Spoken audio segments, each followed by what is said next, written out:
Alright, sleepyheads, welcome back, okay? Also, that eternal video, my goodness, that was a time where, like, the mic was a bit farther away from me.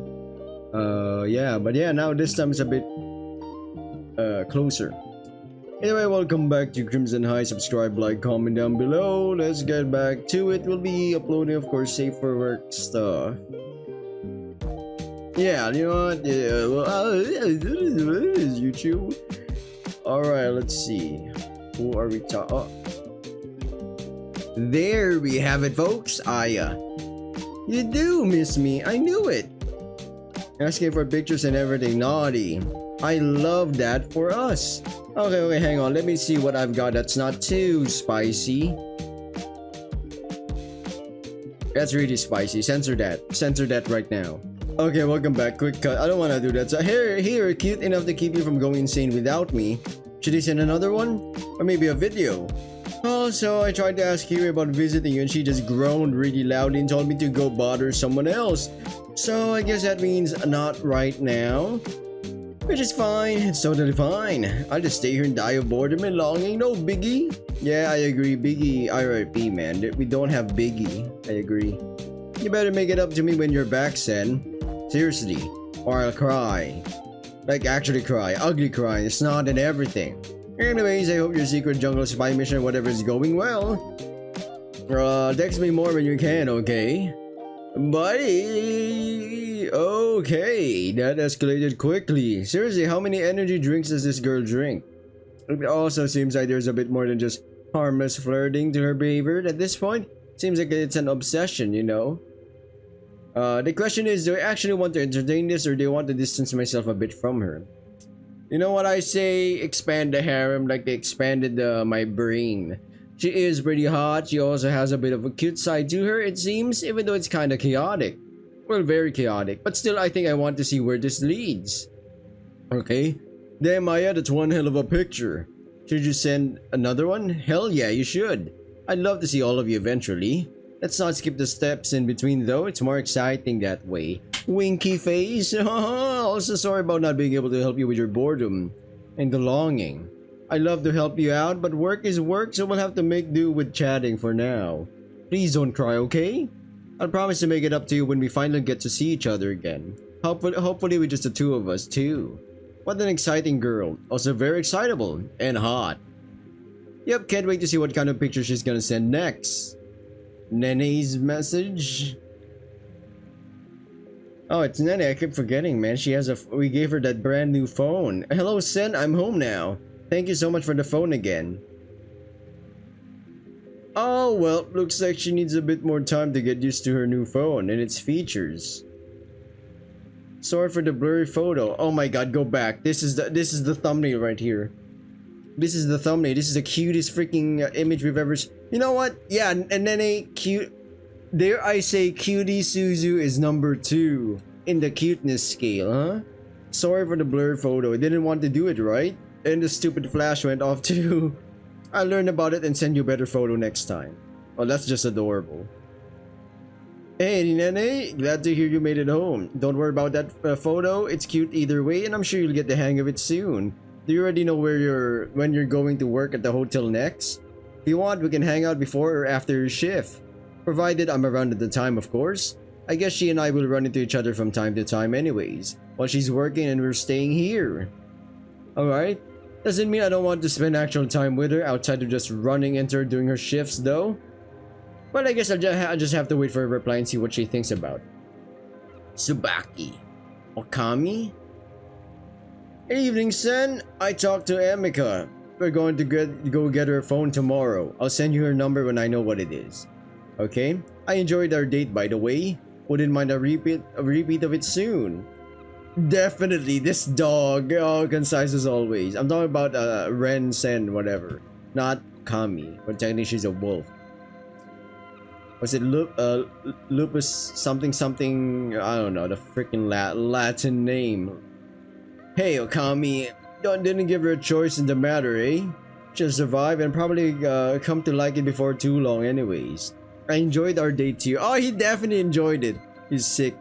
He's sick. Oh, can't wait to see you again, gorgeous. On the weekend for a trip to Yuhiko at the latest. Maybe we'll even find another body of water to reenact some of yesterday's activities. Winky face, this guy can't stop rizzing. He just destroyed a girl's hopes and dreams, and the next, not even 30 minutes, is rizzing up other women. Or, no, women he knows. Writing this, my thoughts inevitably linger in yesterday's events, but to calm me for a moment. Wow, that was just yesterday. That's insane. I really can't wait to be with her again. She is one incredible girl for sure. We can go, Takako is, Takako. Subaki is, okay, I'm getting, thanks for saying that. I'm still a little embarrassed about how I handled things before, so hearing that helps me more than expected. I don't want to, oh, okay, I remember now. Subaki is a girl that we complimented. Takako is a girl that's been sending us, images. Let's go with that. Hearing that helps more than expected. I don't want you to think I'm just trying to get attention or anything like that. I guess I just wanted to show you that I can be a bit more than the girl who overstepped her bounds. As for the cosplay, I've never really done it before, but I wouldn't be against trying. If it helps my case with Mana, I'll even consider cat ears. Just maybe give me a heads up if you're planning on showing anything to her. See you around, Sen. She really seems to be regretting what she did. It's actually kind of cute to see her like this. I guess she's far from the first person to ever lose sight of what's right in pursuit of their ambitions. Maybe I can steer her even more in the right direction with some positive reinforcement. You're doing fine, Takako. With a name like a taco, I appreciate you being honest about everything. That takes guts. Put your glasses on. Dun, dun, dun, dun. Tell me why, tell me why, tell me oh. Yeah, the guts from Berserk. Don't worry, I'm not here to embarrass you or make you feel bad. Cat ears though? Not sure how appropriate that is, but I can't say I'm not curious to see you in them. And don't worry, I'll keep this between the two of us unless you say otherwise. I wonder where this will lead. I don't know, brother. I don't know. Thanks for coming by earlier. It was nice, I think. You and Kagome look like you were having fun. That's good. She evidently wants to talk, but she seems to have zero clue how to do it. I'm sure it took a lot out of her to even write this much. I'll just have to continue getting her out of her shell, I guess. Her tree. Plant? Shell? Hey Sabaki, it was really nice seeing you too. I'm glad you messaged me honestly. You don't have to say a lot, just hearing from you is enough. If you ever want to talk or just hang out quietly, I'm around. Okay, thank you. You're nice to talk to, even if I don't talk much.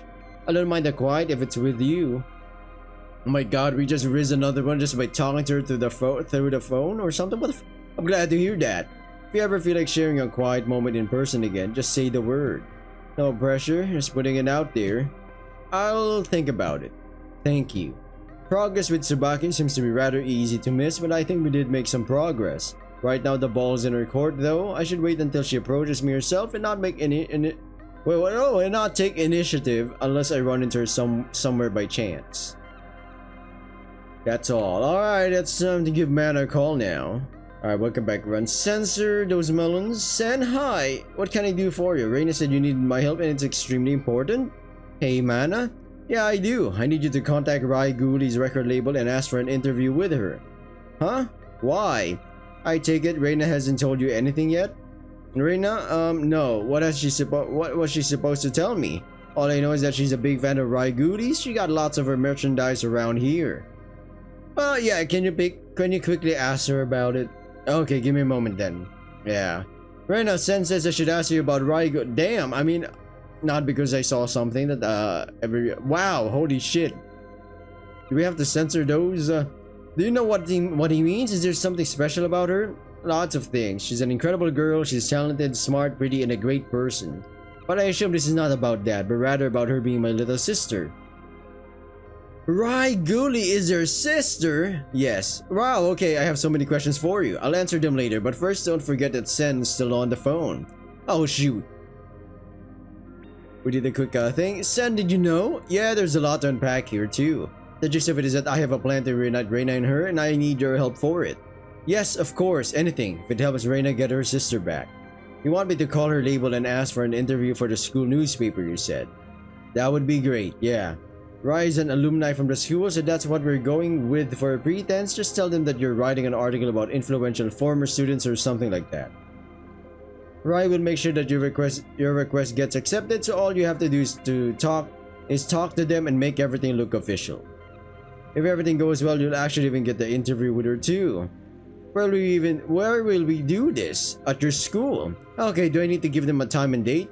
No, Brian will take care of that. Just tell them about your request in a way that makes it seem like there's nothing else to do with. Can you do that?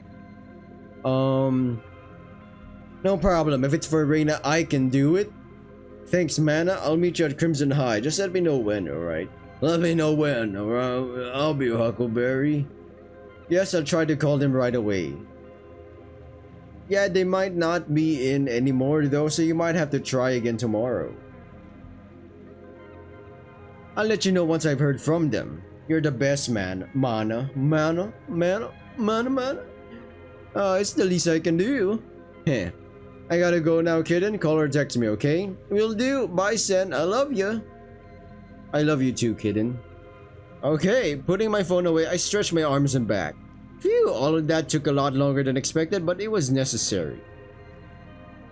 I wonder what Susie's doing right now.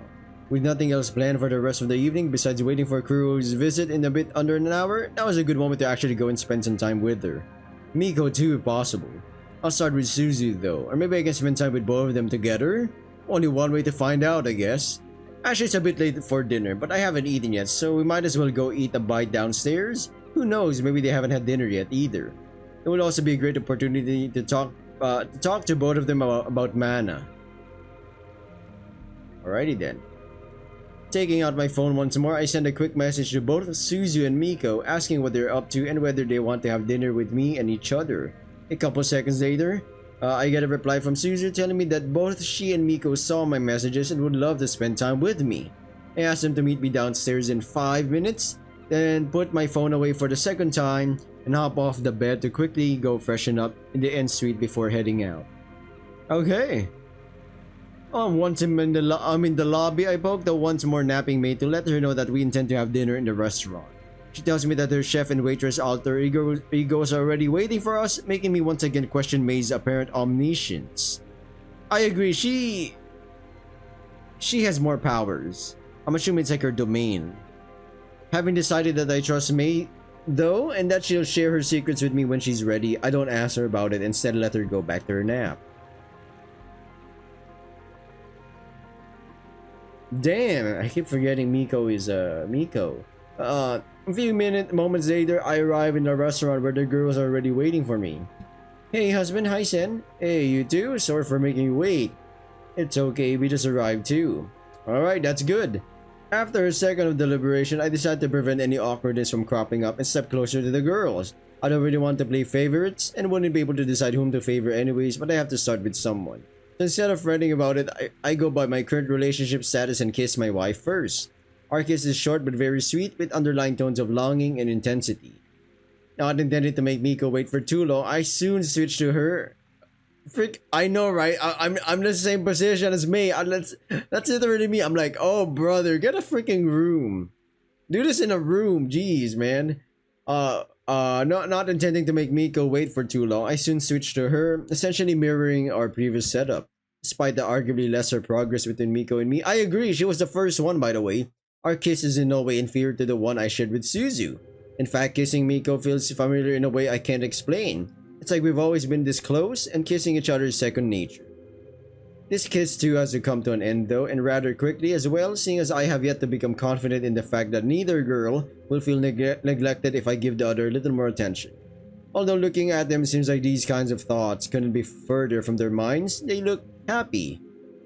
May, who's apparently waited for our shared moment to be over, then joins us and leads us to our table, where I pull out the chairs for the girls in reverse order, just in case. I'll bring the menus over in a moment. Before I go though, do you want to order your drinks already?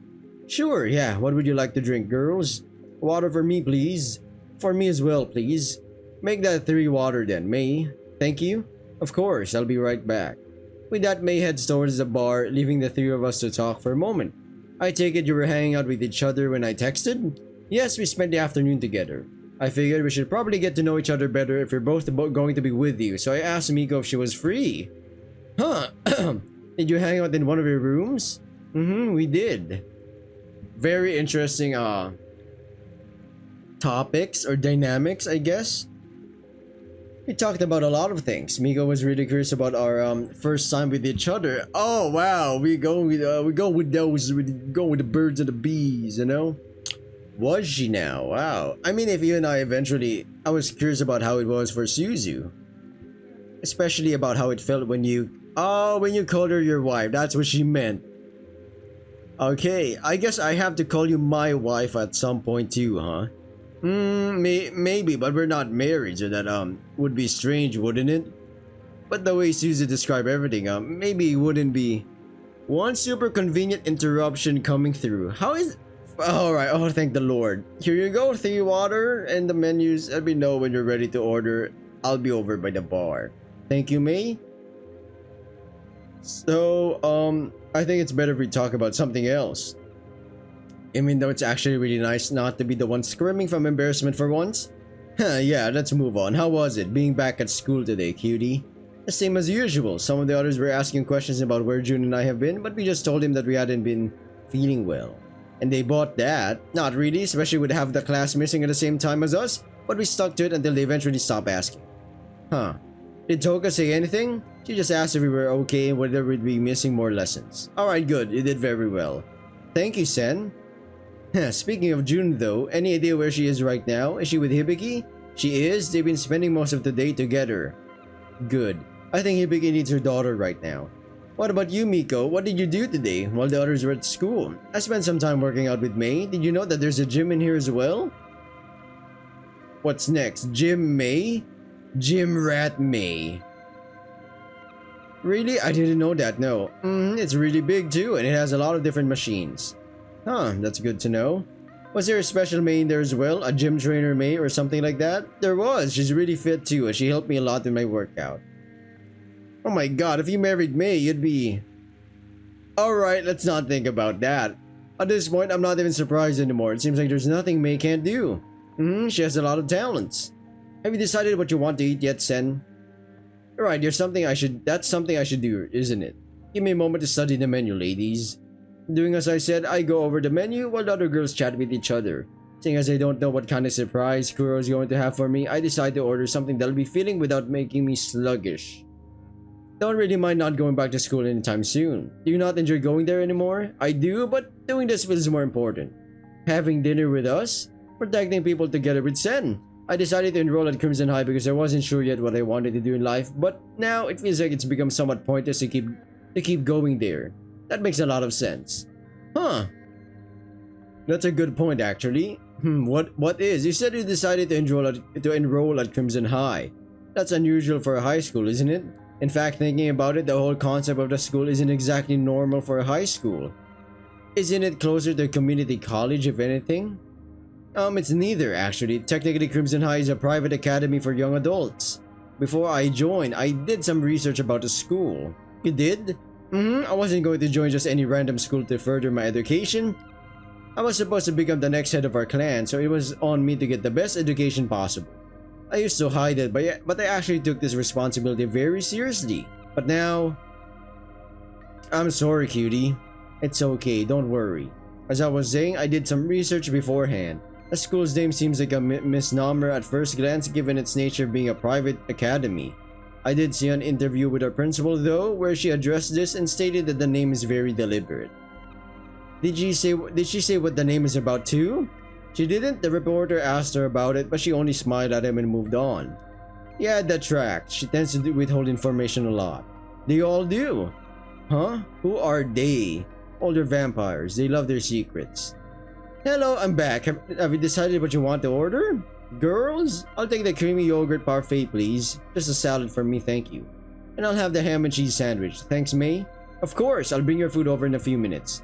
I take it the two of you have already had dinner then. We ordered room service earlier. Well, thanks for accompanying me then. I've missed the two of you. Oh, this guy can't... Alright, yeah. My man, you don't need to try extra hard with them. I'll be honest. You already... You know what? Let the man cook. I miss you as well, Sen. I miss you too, Sen. Yeah, I'm glad to hear that. I actually have something to talk to you two about too. Wow, what a tongue twister right there. Got my tongue real tied up. Oh, what is it? So there's someone I'd like to form a relationship with, though not without talking to the two of you beforehand. Have you already slept with her? Who is it? Yeah, it looks like you have twice the questions to answer now. But I'm curious about the answer to Susie's question as well. Well, do you two know? Oh, it's Mana. Okay, alright. Well, do you two know Mana? She goes to your school as well. She's responsible for the school's newspaper, if that helps. I don't think I know her. I do. She's in Miss Asai's class. Purple hair, yellow eyes, wearing glasses, right? Oh, is she the one who was with Miss Rigomine when we met? Yeah, that's her. And yes, I did. Did what? Oh, did that. Oh, they did that, alright. They did that.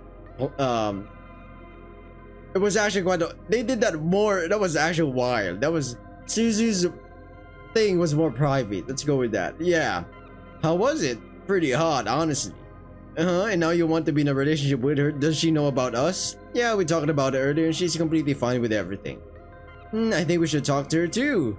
We talked about that as well. She and her little sister would like to come visit us here over the next couple days. I can't wait to meet her.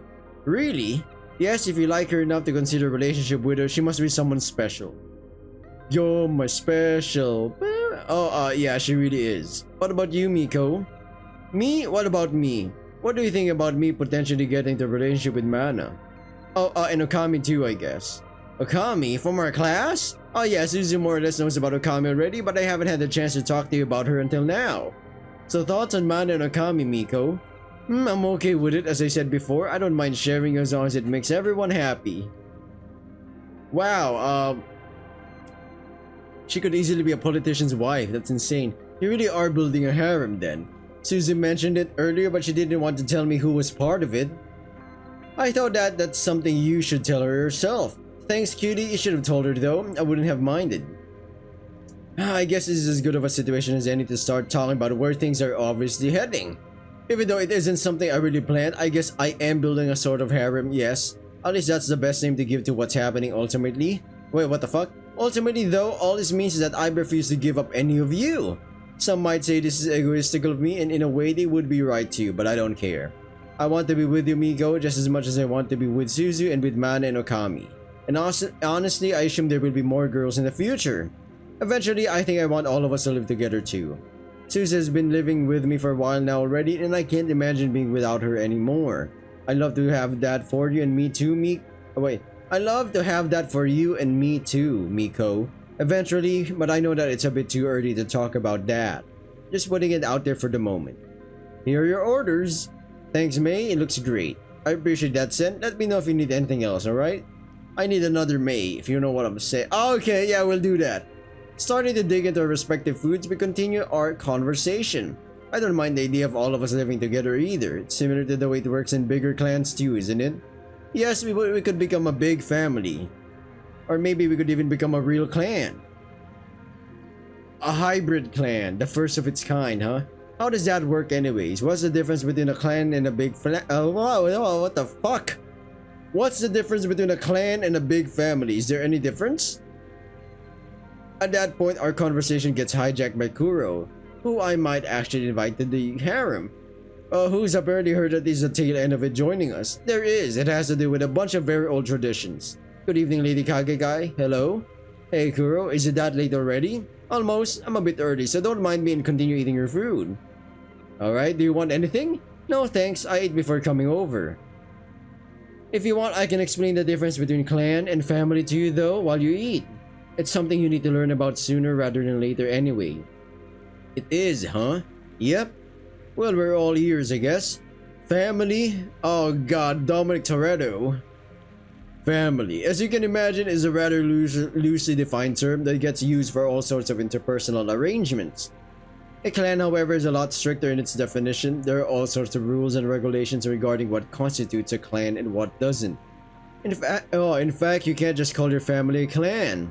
Well, you can, but it'll just be a family which you call clan, not an actual official clan like mine, for example. Yeah, don't go bragging, my man.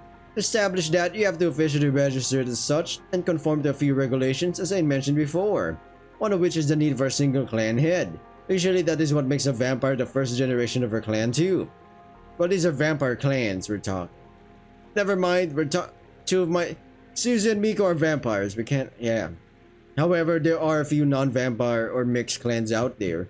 Again, mine is a good example for that. Momo, as you know, isn't a vampire, but she is still technically part of the clan, even though it's more of an unkillary member. Fuck that word, man. What is that word? What is that? Alright, I'm back. It's ancillary member. In our clan, I'm the clan head, and thus I'm considered a first-generation vampire. In the case of a non-vampire clan, on the other hand, the clan head isn't referred to as the clan's first generation, but rather just its chieftain. There are a few other things you need to fulfill if you want to create an actual clan, but most of them don't matter too much usually. Oh, like Clash of Clans! Okay, interesting. What are the benefits of being part of an official clan, though? So far, it sounds like a lot of headaches only for the questionable privilege of being considered official. It does, doesn't it? But there's actual tangible benefits to it. For example, it provides a certain level of protection from other clans' potential aggressions, as inter-clan hostiles are frowned upon. Something being frowned upon usually doesn't stop bad actors from acting, though. That's correct. Of course, in this case, however, it is enough to deter most clans from acting out.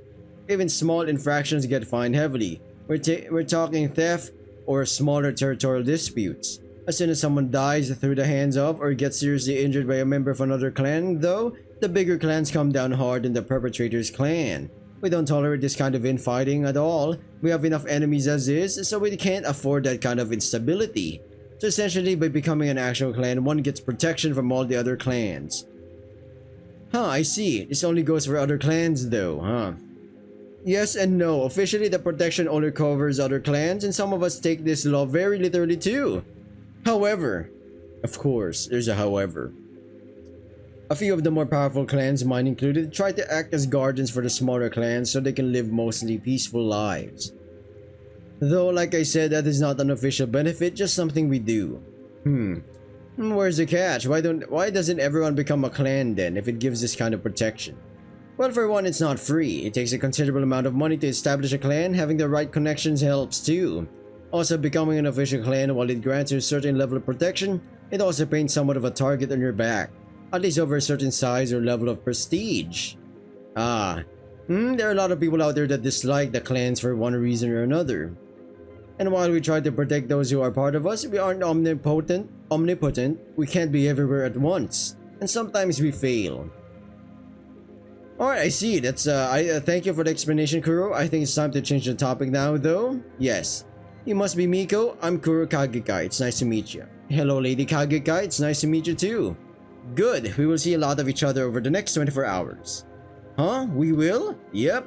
If everyone is done with their food, would you mind accompanying me, Sen? Just me? All of you. Sure. Are we good to go, girls? I'm okay, yes. Alright, I'll quickly go thank May for the food, then meet the three of you by the entrance. Why? What happened? Heading over to the bar, I let May know that we enjoyed her food once more, prompting her to give me a big smile in return. Knowing what I know about May's unique traits, I don't ask her to relay my compliments to the cook, but instead trust that the version of her already knows. Afterwards, I walk over to the restaurant's entrance where the other three wait for me. Together, we then head out into the hotel proper, following Kuro, who leads us towards the elevator and upstairs, where she stops in front of my room, asking me to unlock it. I do as asked, but instead of immediately entering with everyone, I gesture for Miko and Kuro to head in first. Once it's only Susan and me left in the hallway, I wordlessly take her into my arms for a moment. Holding her tight, I can feel her shoulders quiver from suppressed sobs. In response, I stroke her hair and hold her even tighter, to show her that she's not alone anymore. After a couple minutes, she steps back, smiles at me gratefully, and lets me know that she's better again and that we can head inside. I give her a happy smile in return, though in my mind, I feel powerless. Suzu's appointment with Sadako can't come quickly enough. Hopefully she can help her somehow, otherwise... Well, in that case, I'll have to figure something out. Quietly sighing to myself, I usher Suzu inside the room, then put my dire thoughts off once more and put on a smile so as to not ruin whatever surprise Kuro has prepared for me. Holy shit, man. I hate it, man. I burned my tongue. Entering my room, we gather as a group, looking at Kuro expectantly. Okay, so what's this about? The surprise you mentioned, I assumed, right? Yep. It's not gonna be a foursome though, is it? This guy, hey, you gotta throw in your shot. You know what I'm saying? If it miss, it is what it is. It's not a foursome scent. It's something way better than that. Can't imagine what that's supposed to be, but sure, I'm listening. We are going on a field trip. Okay. What? No reaction? Oh, that's great. How about a bit more information than that, though? A field trip where to? For how long? And what about our responsibilities here? Okay, yes, a field trip to my clan's mountain estate from whenever we get there until Friday. Hold on, Friday? That's not gonna work, Kuro. Why not? Suzu has an appointment tomorrow that I don't want her to be alone for. But I had plans. Are they important plans, though? Yes, for you especially. It's okay. I can do it. She'll come here anyway, right? I mean, yeah, but it's okay, really. I'm sure June will stay with me if I ask her. It's just therapy, right? Haha. Are you sure, cutie? Yes, don't worry about me, okay? Damn it. Okay, I guess so. I'm sorry. Did not expect there to be anything that important that made me miss. It's fine. I don't blame you. Though it sucks that we couldn't do a four-star. Oh my god. Alright, I'm getting infected by freaking the character, man. Though it sucks to be blindsided like this, but I assume she meant well. Thank you, Sen, and don't worry about your responsibilities here, okay? In fact, leaving us, Kuro heads over to the door between Machi's and my room and knocks on it. Is it gonna be... You gotta come over now, Machi. We're coming. Hey, Sen, Suzu, Miko, it's nice to see the three of you. Hello, mister. We're going on a trip in our favorite rocket ship. Flying through the sky. Little Einstein. Hey, you two, you're coming with us, huh? Yes, they're essential to our plans over there. They are? What are our plans over there anyways? And who else is coming with us? I promised their teacher that the girls won't be missing school anymore. Well, initially I had planned for Miss Shinozaki to accompany us. I can cancel. No. Damn. This is a party right here. No, tomorrow's appointment. Oh god, gosh, shut up. No, tomorrow's appointment is more important. I've seen how much you're hurting. I'm sure whatever she has planned for you isn't as important as getting your mental health sorted out, right, Kuro? Miss Shinozaki's part can wait. Yes, as an actual blood bride, there would be merit in her coming with us, but we can figure something out. I mean, just do it with Miko. She'd be a blood bride quick. I figured that's what this trip is about. What about Miko then? It would be great if you could join us, Miko. As an heir, you stand to gain even more from this trip. Okay, I'd love to. What do I need to pack? Just some light clothes and toiletries. Okay, I'll go do that now then. Go ahead, we'll meet you downstairs. We'll go ahead and wait downstairs as well, okay, Kuro? Yes, I'll answer any potential questions Sen may have, then come join you while he packs his bag. I'll stay for a bit longer, okay? Oh my god, we're going on a freaking... Feel free to, cutie. Can I come over to you? What the fuck? Oh, I'm not even reading that correctly. Of course, no need to ask. Stepping over to me, Suzu wraps her arms around my midsection and leans her head against my chest, sighing contentedly. Do your talking and ignore me, okay? I'll just stay here and enjoy being near you while I can. Alright, sure, cutie. Well then, Kuro, back to my initial question. Right, yes, it's basically just going to be you, me, Miko, Machi, Perrine, and Momo. At least from the people you know. Naturally, a few members of my clan will be there too, as well as our servants. I see. I assume we're going to meet Morgan and the others at your estate then. The others, yes, not Momo though. She's waiting downstairs for us, organizing for our things to be brought to the train station. You want to go there by train? Why? There are too many people for Momo's car. If you don't have a little bus at your... Oh my... This guy is already... He's already doing a demo, a test run for his harem. I mean... Yeah, let's not sugarcoat this shit, my man. This is a harem, 100%. Even her. She could be a 5,000 years old. I'd stick it in her. Like Vlad the Impaler. Hey, oh my days. I do. What do you mean? Well, not a literal bus, but I've got a minivan with more than enough room for all of us and our luggage. You have a minivan since when? Yesterday, it's a lease. Oh, okay, I take it. That was your that was you offering. Yeah, I like to avoid going by train if possible. Not a fan. Public transport is the worst. I agree, my man, but if you wanna make do, you wanna do the frugal route, as they say, you know, save some money, you're gonna have to. Oh, well, okay, I don't mind. In fact, it's probably for the best since it should save us a lot of time. How far is it anyway?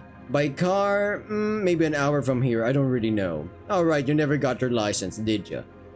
How'd you know? Take a wild guess. I'll have her head for this transgression.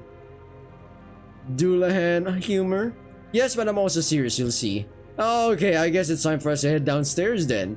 Yep, well for me at least, you still need to pack your bag, remember? Right, and say goodbye to my beautiful wife. I'll meet you downstairs in a bit, don't take too long, Romeo. Sure.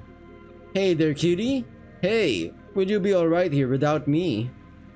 I'll be okay, I think I'll be at school for half of the day anyway. June and I will probably be together most of the time too. In the appointment with Sadako. It's okay, she just wants to talk to me, right? Yes, she'll likely ask a lot of questions about your past and evaluate you based on your answers. Depending on what she concludes, there may be more appointments in the future. I'll be fine, I'm sure. Don't worry about me, okay? Yeah, I'm going to miss you, cutie. I'm going to miss you too, but you have Miko with you, right? So you're not going to be too lonely without me at least. We can finally do the thing with Miko, the blood bride ritual. I guess so, yeah. How do you feel about that? It's alright, I wish I could be with you, but I also know that you'll be coming back to me very soon. Just if you're going to sleep with her, let me know. Yeah, I doubt that'll happen, but yeah. You doubt that'll happen? Get the fuck out of here. This first date with Okami and he did it. So what are we talking about? Machi too, okay? Machi, you know there's nothing between the two of us, right? Get the fuck out of here, San. Get the... Yeah, that's the same face I'm making. Well, not that cute, but I'm like, come on, brother. I love you, Sen, but you can be very naive at times, you know that? I think it's time for me to start packing my stuff. Hey, is that all you have to say to that husband? I pretend to think long and hard and smirk at her. I love you too, my adorable wife. When you come back, I think I want to be with you again, okay? I love to do that, cutie. I can't wait for it. Me too. But I think you should actually start packing your bag now. Yeah, I guess so. But first, I knew it, they were gonna smooch. Leaning in, I pull Suzu's head towards me and kiss her. Slowly and sensually with a promise for more in the future. I wish I had the time to do more than that right now, but I'd feel bad about making the others wait for me downstairs. Instead, both Suzu and I will have to be content with just this much for now. Deciding that she would probably be a source of distraction for me, Suzu gets up and leaves her own room, telling me again that she loves me. Once I'm alone, I start packing a few essentials. Not wanting to bother with the bag, I instead shove everything I need into the pocket dimension. What else does one have things for, right? After a couple minutes of grabbing a semi-random assortment of underwear and hygiene products, mostly just all-purpose soap and a toothbrush, I find myself being done packing. I was gonna be packing, alright. Giving it another thought, I grab a couple more things I may need, like my trusty gun, Buki, then walk out of my room, lock it, and head downstairs to the others. On my way, I run into bartender May and quickly tell her about our plans. She seems utterly unsurprised by what I tell her, even though she tries to pretend the opposite.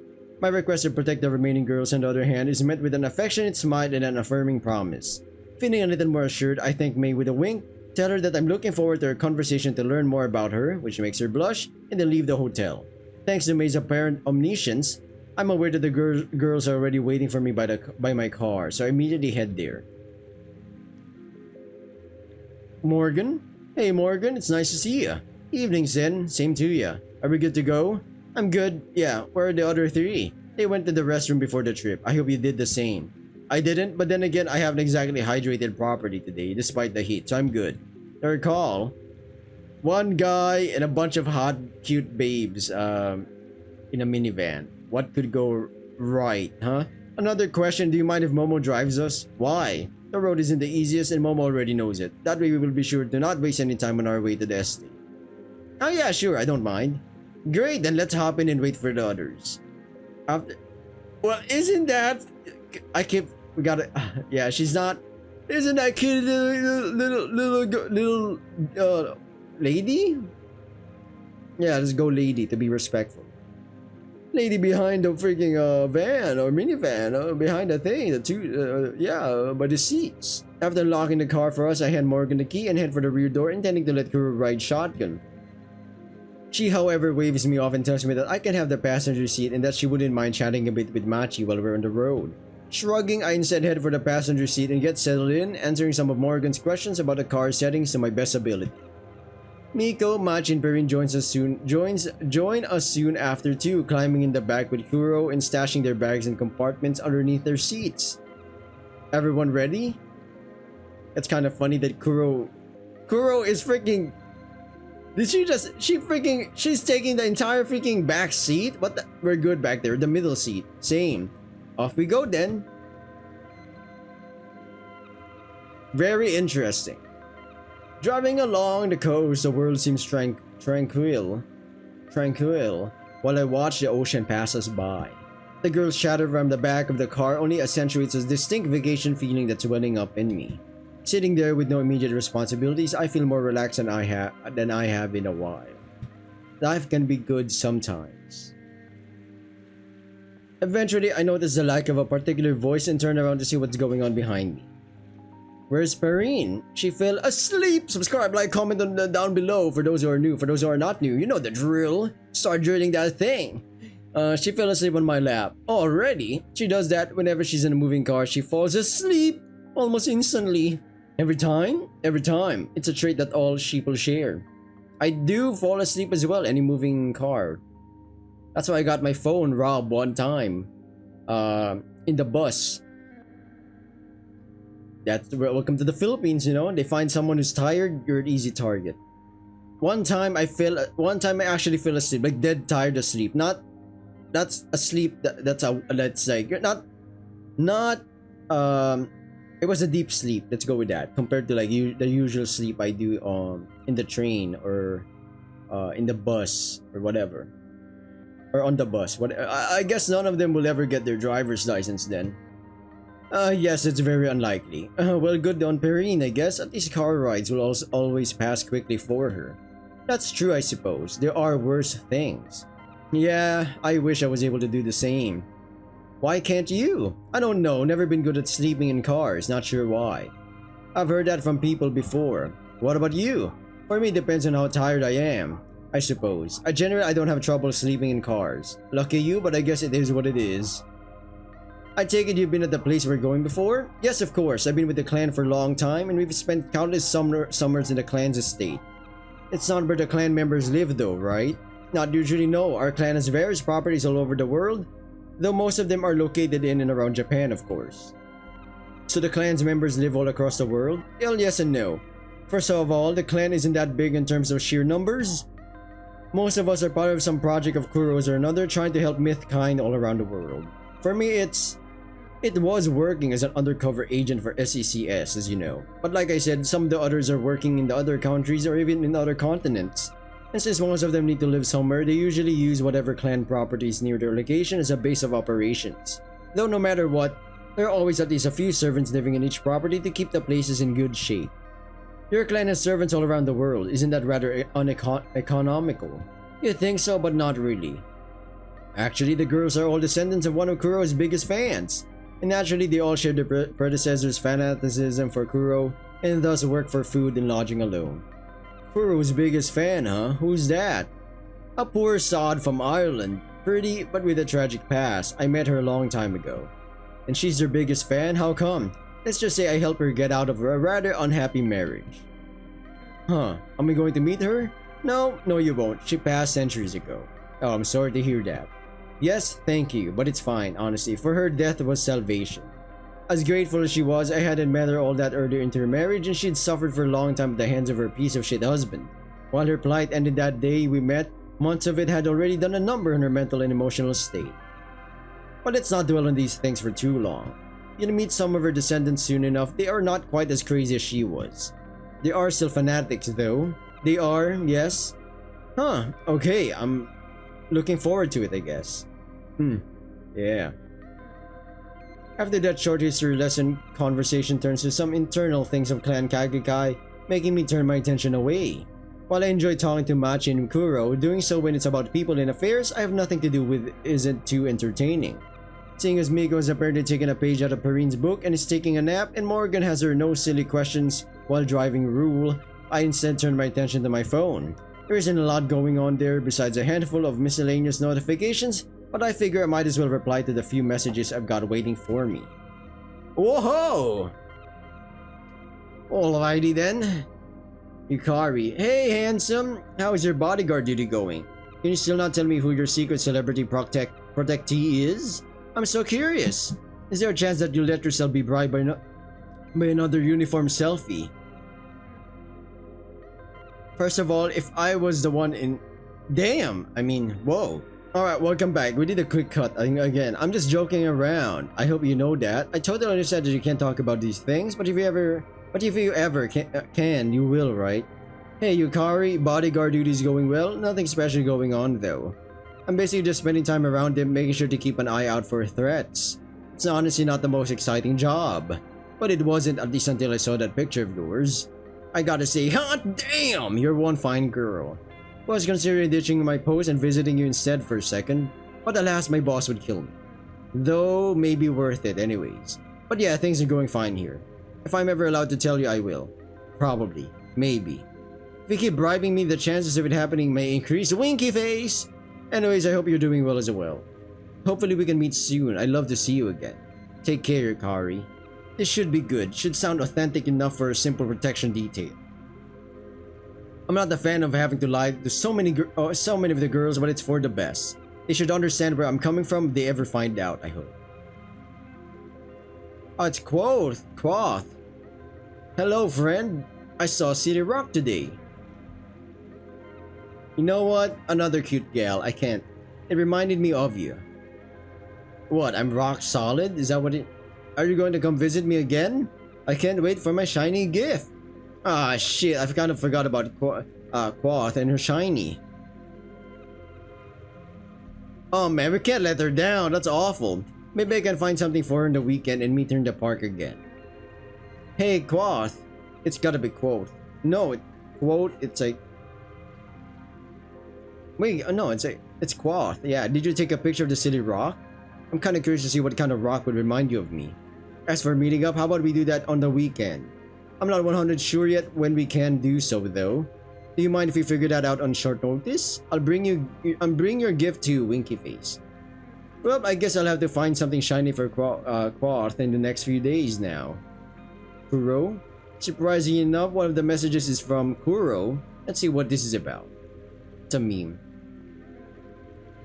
Oh, stakeholder.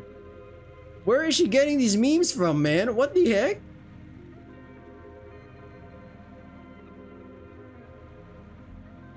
That's the face of I can't really say no. It will shatter her 600-year... I can't even remember how old she is. Okay. I guess I'll just move on. Yeah, let's say we gotta move on with that, my man. What can we even do? Putting my phone away after glancing at and clearing out the remaining notifications, I settle back in my seat and relax. While I could try to get myself back into the conversation between Kuro and Machi, I figure we'll be seeing a lot of each other over the next couple days anyway, so there's no need. Instead, you didn't even talk to Miko? Damn. Instead, I gaze at the world passing by outside the window, using the opportunity to unwind a bit instead. My days have been pretty packed lately. Being able to just sit and do nothing is nice, actually. I hope whatever Kuro has planned for us includes some downtime as well. Eventually, I close my eyes and get lost in my own thoughts about the events of the last few days. Though I never actually fall asleep, time still seems to pass me by faster than usual. It's like subscribing to my channel. Eventually, I hear the girls becoming more active. Listening to them, I get the impression that we're about to arrive at our destination. I don't bother opening my eyes just yet, though, and instead wait until the car comes to stop. A couple minutes later, it does, and someone opens the door on my side of the car. Opening my eyes and looking over, I see Machi reading out towards my shoulder, probably intending to rouse me. Oh, you're awake? Yeah, like I said, I can't really fall asleep in cars, so just close my eyes for a while. Oh, okay, well, we're here. I just wanted to let you know. I give her a grateful smile. Thanks, Machi. Come on, let's head inside. Don't worry about the luggage. I'll have someone bring it into your respective rooms. Well, alright. Looks like it's time to go meet the others. Are you nervous? I'm nervous. Somewhat? Mostly I'm curious to see what kinds of people are part of Kuro's clan. Me too. Come on then, let's go find out. Heading further in, we find Kuro waiting for us. Welcome to one of my favorite places in the world. Do you want me to give you a quick overview? Thanks, an overview regarding what? I'll take that as a yes. I acquired this place a century and a half ago from someone whose name I was never able to pronounce. It rhymed with orange though. Immediately after becoming this place's owner, I hired specialized contractors to expand upon the available amenities. Initially, it was just a single hut with a small hot spring, which still exists by the way, but once I was done with it, well, you can see the result in front of you. Over the years, we established this place as one of the main estates of the clan and as the main training facility. What kind of training?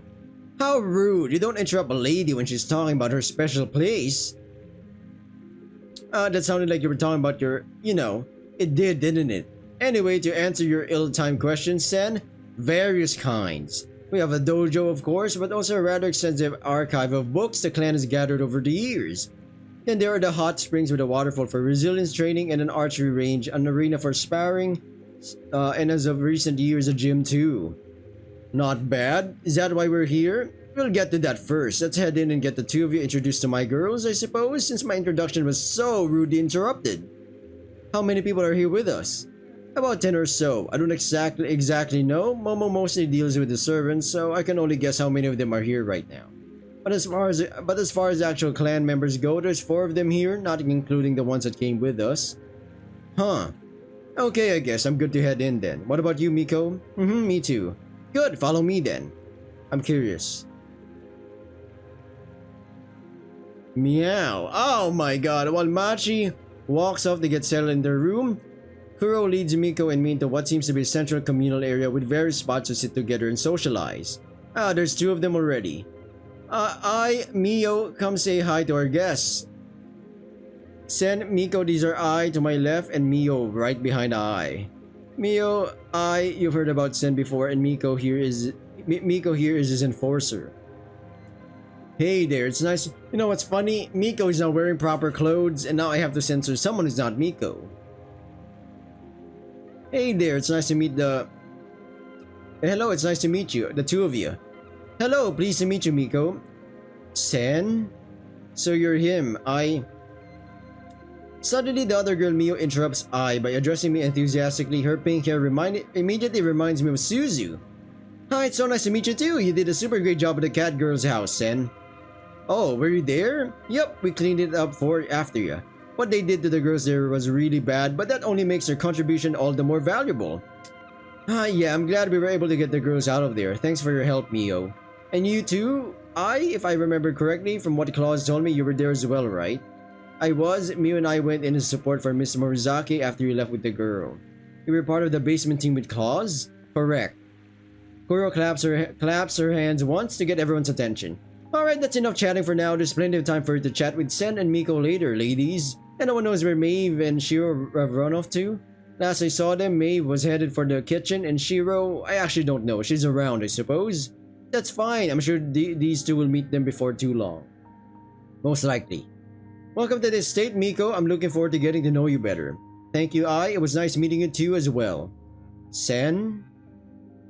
Yikes, I think she may not like me a lot. I wonder what that's about.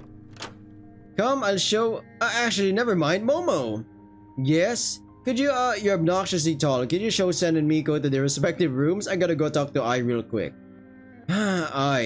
Sure, Kuro. Want to meet me in the hot springs once you're settled in? I want to talk to you about my plans for you while we're here. Sure, yeah, Miko? Yes, gladly. Great, see you in a bit. Come on then, follow me.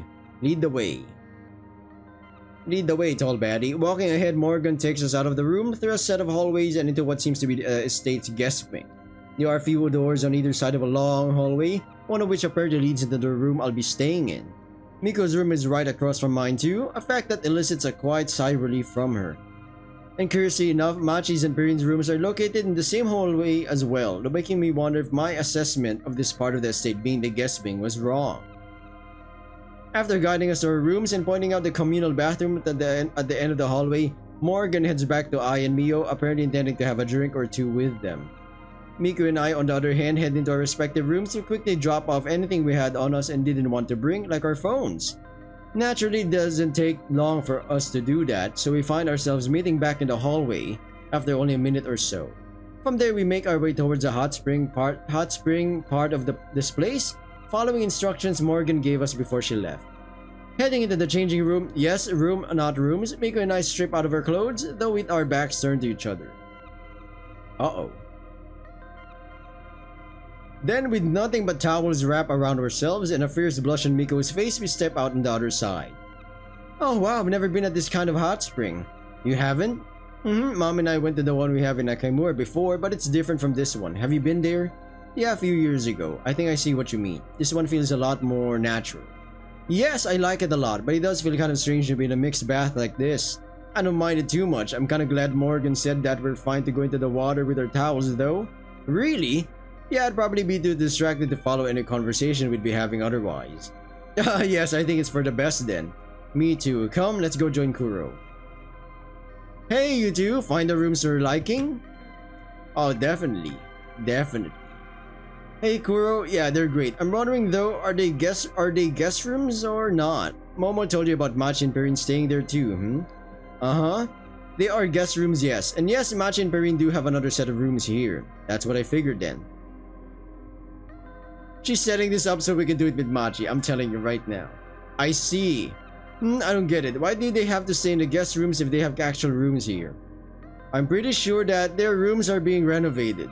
Really? Let's go with it for now, of course. I'm sure I know what she's actually planning, but I guess there's no point in forcing it out of her right now. Nor is there much point in clearing things up, even though it's quite brazen how openly she's lying to Miko, though it doesn't seem like Miko believes her anyways. Clever girl.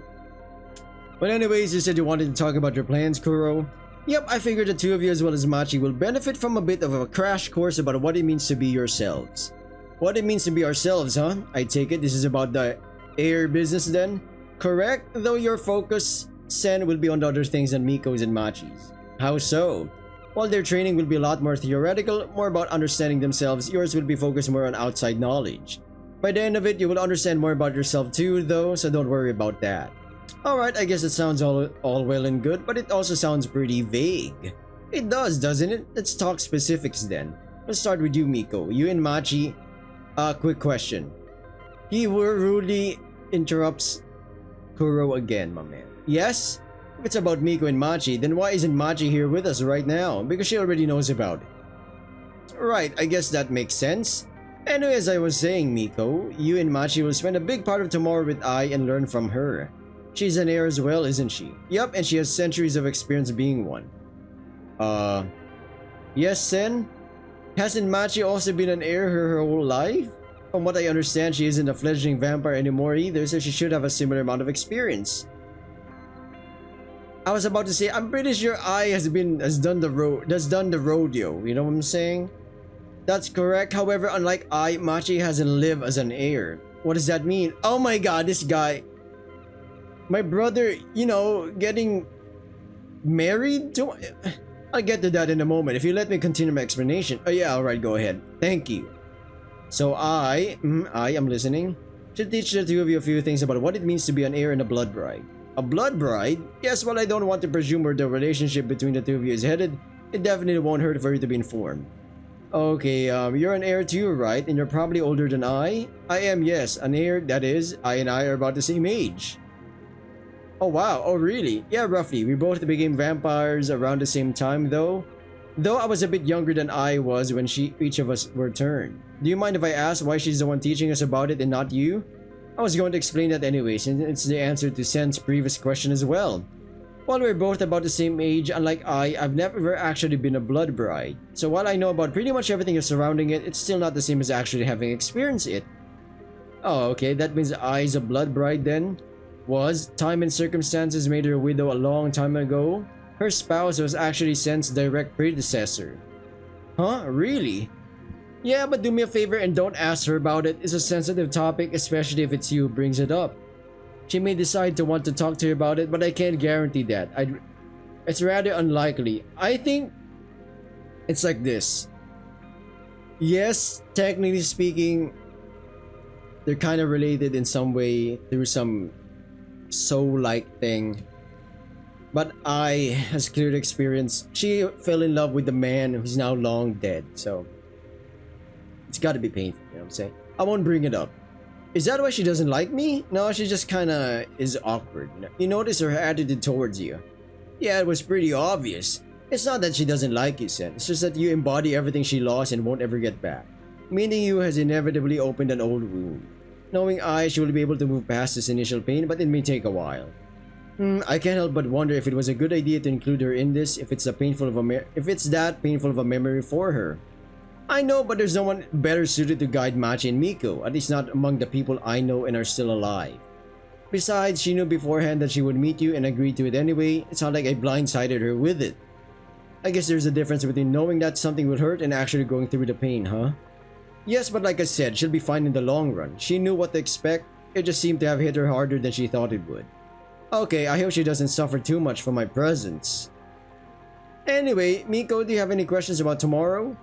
Only one. I'm listening. What exactly can I expect? It sounds like we'll mostly be talking to Ai. Pretty much yes. Think of it as an even more specialized version of the lessons Uraha's you girls attend at her school. Okay. Anything else? Nothing? No. I'm curious about how it will be, but I think any other questions will come up throughout the day tomorrow. Alright, feel free to pester Ai with as many questions as you want. The more you learn, the better. Okay, I'll try my best. Now let's talk about you then, Sen. Your day will be a bit more complex than Miko's and Machi's. First of all, you'll be spending the morning with me. We'll talk about a few things you need to know about you. And you can ask any questions you have. Will I get answers too? To most questions, yes. Figures? But okay, I guess most is better than none, and you probably have your reasons. I do.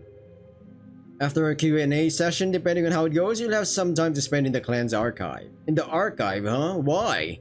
We have a rather vast collection of information surrounding Mythkind. I figure you could use an opportunity to brush up on some base knowledge.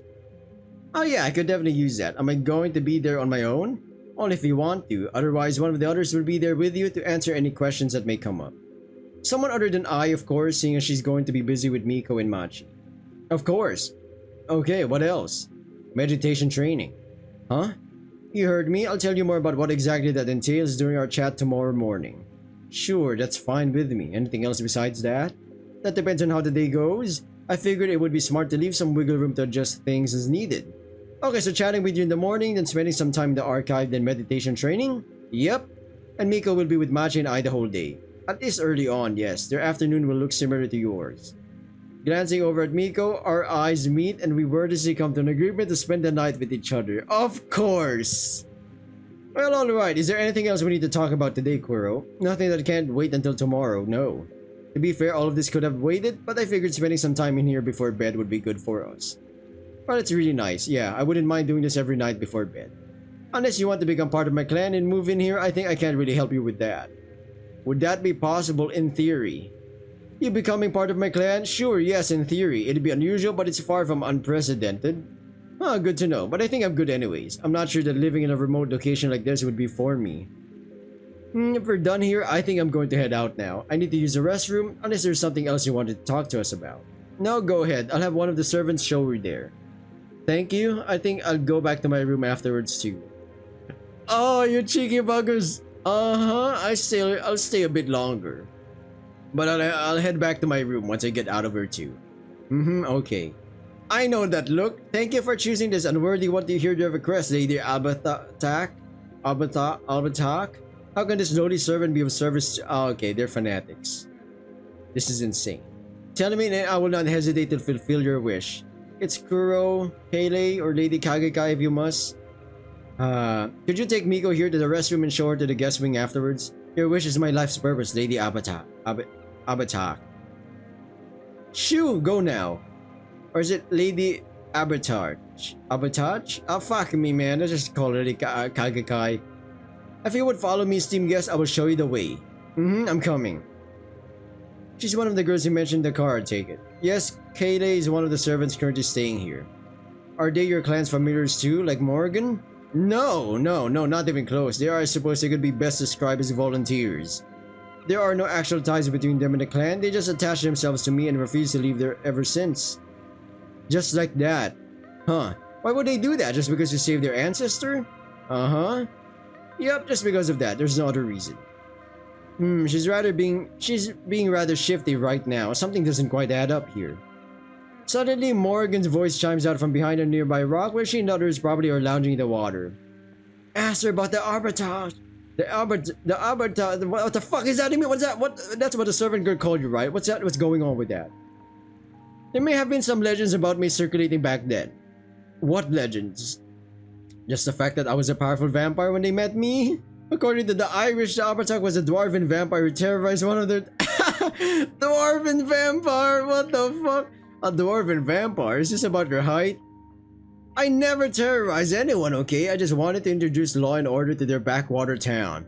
It's not my fault that those bumpkins don't know what being civilized means. How dare they make up such a tale about me for trying to teach them about things like personal hygiene and taxes. Just so I don't get this wrong, you went to Ireland to preach about bathing and kept pestering the locals about it until they made up a legend about a short vampire terrorizing them? You got it in one! We're done talking about this. Momo, get your ass over here. Might as well join us if you're talking shite about me. Nah, thanks. I'm good where I am. I want to join you. Mio, huh? Sure, come on over. You two, I may as well use the opportunity. Okay, coming. Use the opportunity for what? Just for the three of you to get to know each other a little better. Okay, sure, I guess. Hi. Well, this is gonna get awkward. Hello. Yeah, hey. Alright, Sen, I know I introduced the three of you already, but let me do it again. Sen, these are I and Mio, two of my second generations. Mio I made into a vampire myself, and I adopted into my clan a long time ago. It's nice to meet you again, I and Mio. Girls, this is Sen. He's what the church would call a messenger in training. Huh? Is he a delivery boy? He's not. I can tell you more about the details later. All of you need to know is that he's quite unique in many regards. Kuro pauses for a moment and looks at me with a concerningly smug expression. Suddenly, I feel rather I was like, this is bad. I feel rather worried about what she's planning. One thing you may find interesting, Mio, is that Sen here has slept with a vampire recently and neither he nor the girl had any negative side effects from it. Oh god, with almost supernatural speed. Mio excitedly jumps up and over to me, propping herself up on my thighs and leaning in very closely. You can do that? The girls didn't go crazy? Hey there, it seems like I can, yeah, and apparently it's pretty rare.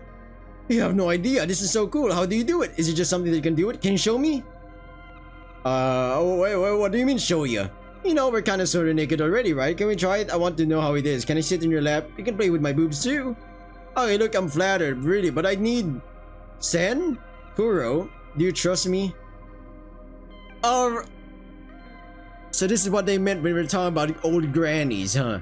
Remember, guys and gals, ladies and gents, these are vampire girls that are at bare minimum hundreds of years old, so I guess going naked is something. Hey! Okay, fine, I guess I do. Yeah, why, what's up? Don't take a pill. Huh? But you should be fine. Should. Unless you aren't what you seem to be.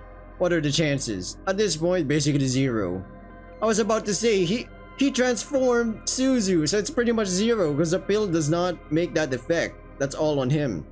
I know this might be irresponsible, but alright, fine. If I'm gonna become a ghoul, I'll make sure to eat you though, and not in the fun way. You'll be okay. And you don't worry about anything, okay, Mio? You're perfectly safe with what? We're doing this here? We're doing this here right now. We're locking the fuck in. We're locking this in. Really? Even with the... Yes, this is a very rare opportunity for you. Use it. Okay, if you say so. Good, come on. Let's leave these two alone unless you want to watch. What was she talking about? What are you? I'm not 100% sure myself. Let's just go with Kuro being Kuro for now, I guess. Okay, what pill was she talking about? Since you worked with SECS before, I assume you've taken the blue anti-myth pills before. Or anti, I guess it's on you. Yup, what about them? They're part of what makes me able to, sleep with vampires. But there's more, right? Yeah, there's more. I can't talk about the rest, though. Alright, ladies and gentlemen from us, freaking, sleepy here, yes. Everything went well, let's go with that. Either way, I had an incredible time with Mio. Her body is out of this world and she's incredibly gorgeous. I guess I shouldn't stay around for too much longer though. I have another cute vampire waiting for me to cuddle with in her room after all. Well, round 2 I guess. Not even bothering to put on the towel again, I dragged myself into the changing room and put my clothes back on. Once done with that, I make my way over to the guest wing, only once taking a wrong turn and ending up in the wrong part of the estate. Backtracking, I eventually do make it to where I need to go though.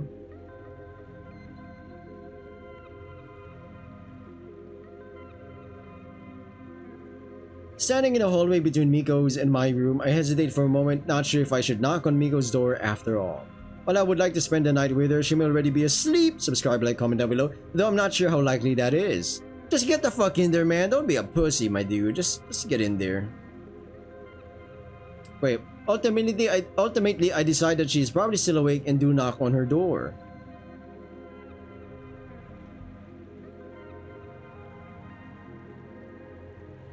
And luckily I was right in doing so too, seeing as Miko opens the door and invites me in with a knowing half smile on her face. She never asks about what happened, nor do I start talking about it though. Instead we chat for a bit but quickly decide to just head to sleep for the day. Laying down, I take Miko into my arms, her head resting on my chest, and kiss her goodnight. That way the two of us fall asleep after only a couple minutes, both being exhausted from a long day. Aw, what the heck, man? Waking up after a few hours of comfortable sleep beside Miko, I find her sitting in the bed next to me reading something on her phone. After noticing my being awake, she gives me a sweet smile and a kiss. We spend a couple minutes reveling in the shared pleasure of making out. When we separate, Miko asks me whether I want to head outside with her while waiting for breakfast, to which I agree. Okay. Making our way out, we find a cozy spot outdoors where we sit down and relax in the morning sun. It's nice here. Alrighty, where was I? Yeah, very serene. I could see myself coming here on vacation more often. On vacation, I mean, it's kind of what this is, no? Maybe after what Kuro said last night.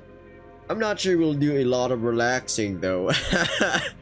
Oh, you catch my drift. Yeah, it sounded like Shadow Day fully planned out already. Speaking of which, you said we're waiting for breakfast? Have you heard anything about that yet? Perrine came by shortly before you woke up and let me know that they are preparing breakfast for us. So I guess we'll be eating with everyone in the main area in a bit then. I'm not sure. The way it sounded, it's only going to be us and Machi? I guess we'll see in a bit. We may have to go back. I have the code. This is the second recording for those who don't know. Oh my days, man. And wait, though, since we never told anyone where we're going, I think we'll be okay staying out here. How so? I just saw an orange head of hair vanish around the corner behind you after looking at us for a moment. I'm probably one of the servant girls then. Alright, fine with me. So, who was it? Who? Oh, right, I wasn't sure if you wanted to talk about it. I'm curious, I didn't expect anything like that to happen this quickly after we got here. I raised an eyebrow at that statement, but you did expect it to happen in general? Remember I've been talking to Suzu a lot yesterday. She told me about a few things. And now you assume I'll be sleeping with anyone I meet. No, not at all, but apparently Kuro has talked to Suzu too. Did she tell you about that? Not really, no. What did they talk about? Kuro told Suzu about you and your nature. She said that it's natural for someone like you to feel drawn to a lot of women at once. I see. Did she also mention the part about the blood brides? Which part do you mean? All Suzu said about that was that there will probably be more blood brides in the near future. Yeah, pretty much that. Apparently it's a good thing for me to get closer to and form blood bride bonds with multiple women. I'm not sure about the details myself though. I'm hoping that Kuro will tell me more today. So that's why I wasn't very surprised when you came back late last night. And you still don't mind, even though we wanted to spend some time with each other before going to sleep? I would have loved to spend that time with you, of course, but I know that I can't keep it to myself. Oh, the true waifu has once again revealed herself. Now even less so than before, but I never had any intentions to do so in the first place, so it doesn't change anything really. But I guess there was still a bit of disappointment, right? I wouldn't call it that. It's too strong of a word. Why is that? We have our whole lives to spend with each other. One missed evening isn't much if you think about it that way.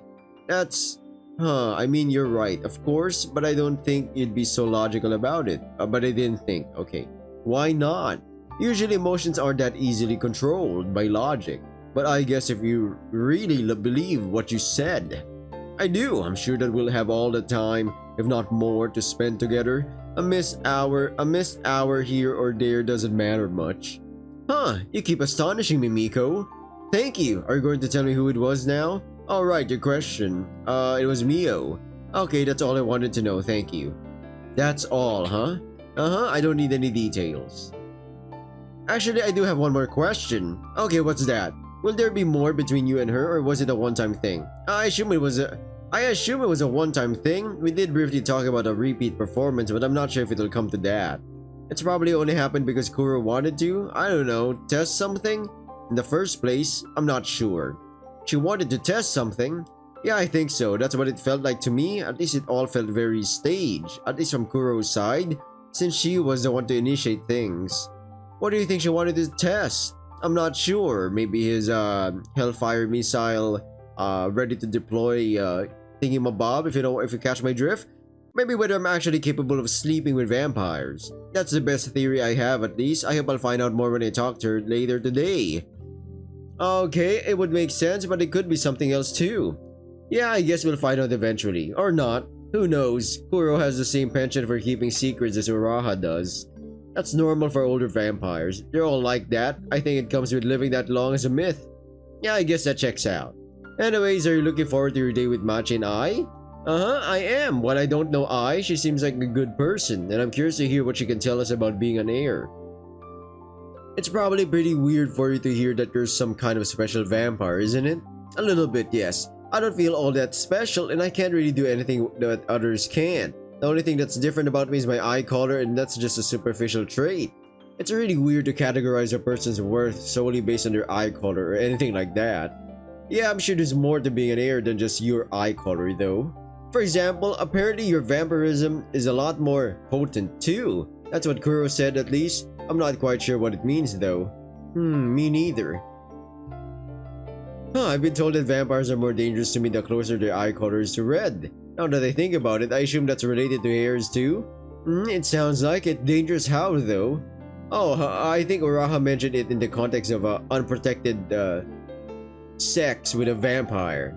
Oh, okay then, I suppose. It's good that we haven't. Man. How do you feel about that, by the way? Do you feel neglected? No, not neglected. I like that you're not trying to push me. I think it will happen naturally. I prefer for it to happen naturally, actually. I'm sure it will happen when we both feel that it's the right moment. Yeah, that's how I feel about it too. The last thing I would want is for her to feel pressure into sleeping with me. I'm sure you know this, but if you ever feel uncomfortable with anything that's happening between us, you can tell me too. I'd hate to make you feel uncomfortable like that, or in general. I know that. Thank you, Sen. I would like to go on another date soon, though, if that's okay. Yeah, that's more than okay, actually. If you want, we can... Esteemed guest, the breakfast will be served in a moment. If you would follow me. Thank you? Yeah, what are these names, man? What in the Irish folklore is this? Kadla. Thank you, Kadla. Go ahead. We'll come back inside in a moment, too. Very well. Breakfast will be served in the main hall for you. It's just down the hallway in the main building behind me. Got it. Thanks. Well, I guess that's our cue. As I was saying though, if you want, we can talk some more about what kind of date we want to go on once we're back at the hotel. We should find some time for it. Over the weekend. Hopefully. What do you think? That sounds nice. Great. Shall we head inside then? Yes. Freaking Vertigo teasing me with the Miko relationship, man. What the heck? This one's the least developed. It's gonna be the end game. I'm feeling it now. Following Carla's frankly unnecessary instructions, Miko and I head inside and into the main hall where we find Machi and Perrine already waiting for us. Hello, mister. Hello, Miko. Good morning, you two. Good morning. Hey, how was your sleep? It was good. Staying here is always very relaxing to us. There just isn't any of the... Oh wait, that's Machi. There just isn't any of the usual city noise around here. I noticed that too. It's actually quite serene. Indeed, if only it wasn't so far from everything else. Yeah, that is a bit of a downside. I'm honestly surprised that Inaiwin hasn't yet invented a teleporting device of some kind. She's been working on something like that for years, even before I went undercover with Clan Anzu. But she has yet to succeed. So far, I think her biggest hurdle is that teleportation ends up turning any living matter into non-living matter.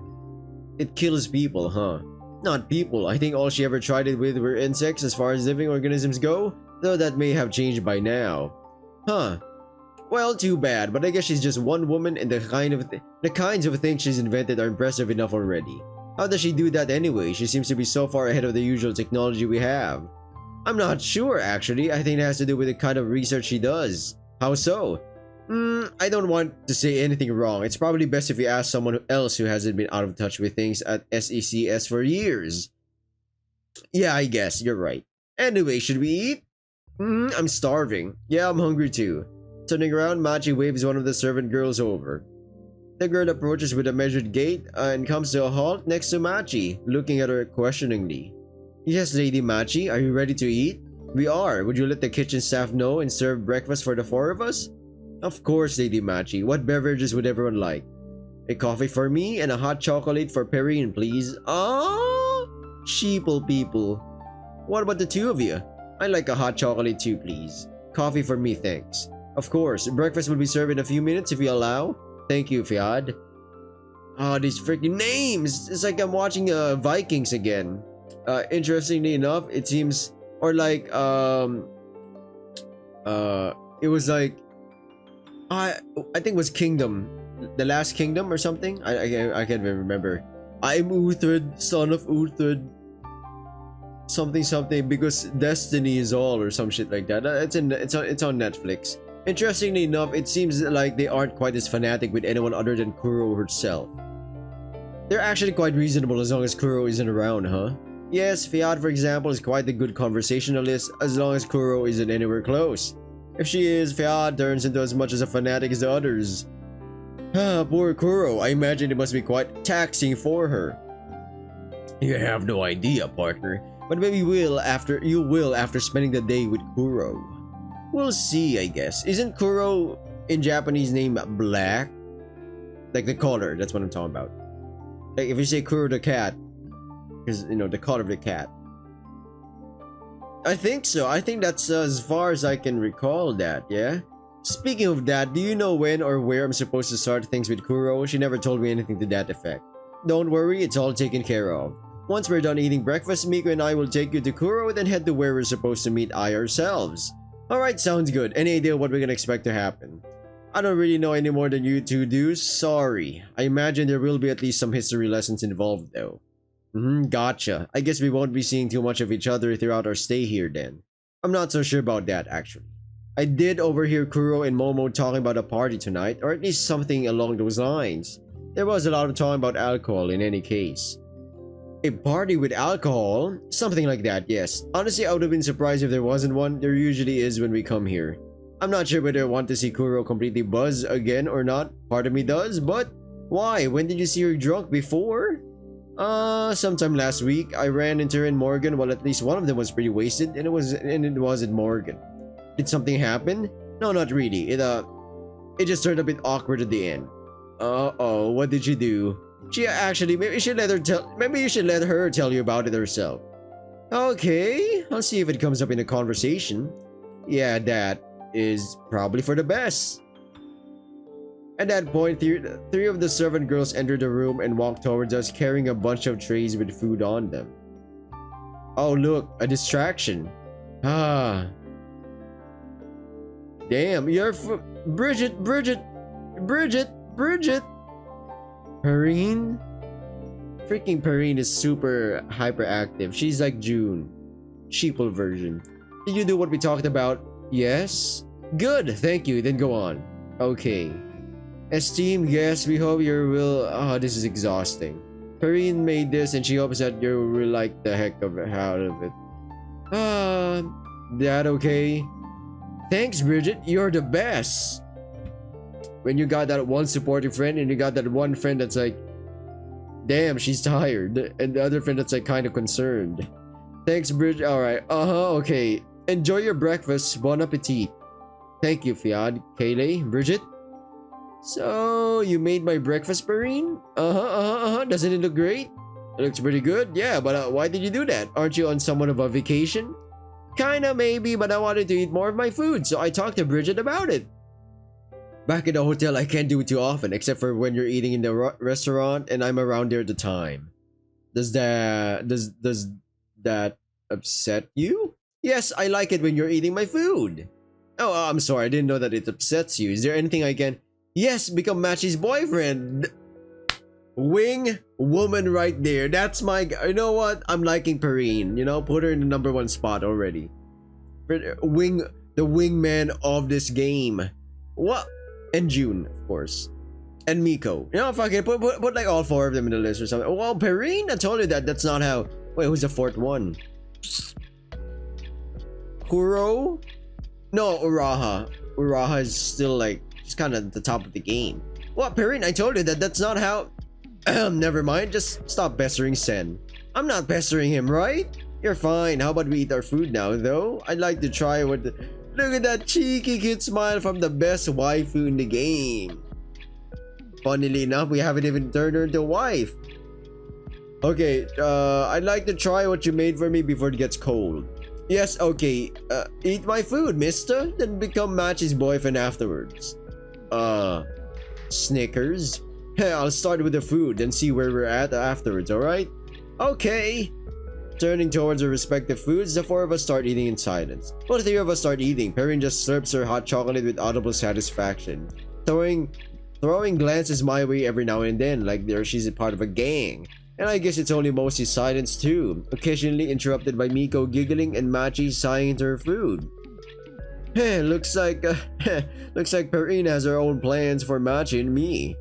I wonder if they happen to align with any plans Kuro has for the 2 of us as well, seeing as Machi is an heir and part of this trip. If it was only about Machi being an heir, Kuro could have had her go through this training at any point in the past, after all. But because, you know, the progenitor, the king or whatever, like Ren Sen Ibuki, the main character, why would they train for something that may or may not exist for some time, right? Okay, going back to focusing back on my food, which is delicious by the way. I finish everything in a matter of minutes and even consider asking for seconds. Seeing as I have a day of undefined training ahead of me, I decide against overeating though, and instead put down my chopsticks. As soon as my hands are empty and we push the dishes to the other end of the table, Perrine's attention snaps towards me. And how was it? Did you like it? What do you think?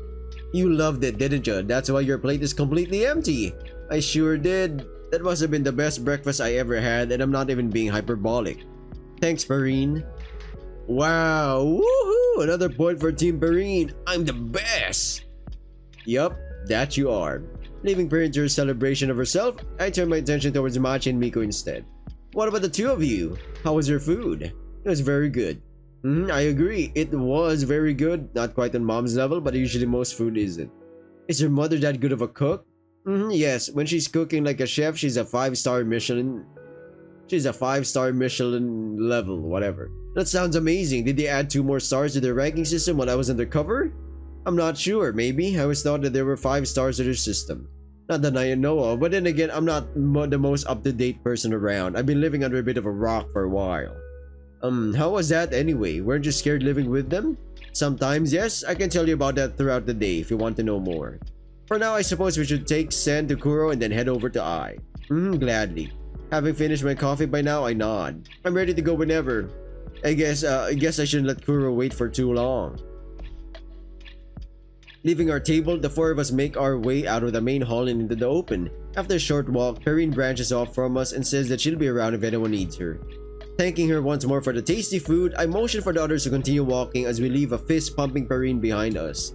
Fist pump! From there, Machi guides us across the estate's ground. That's like a regular show reference, by the way. For me, not for the game, I don't know.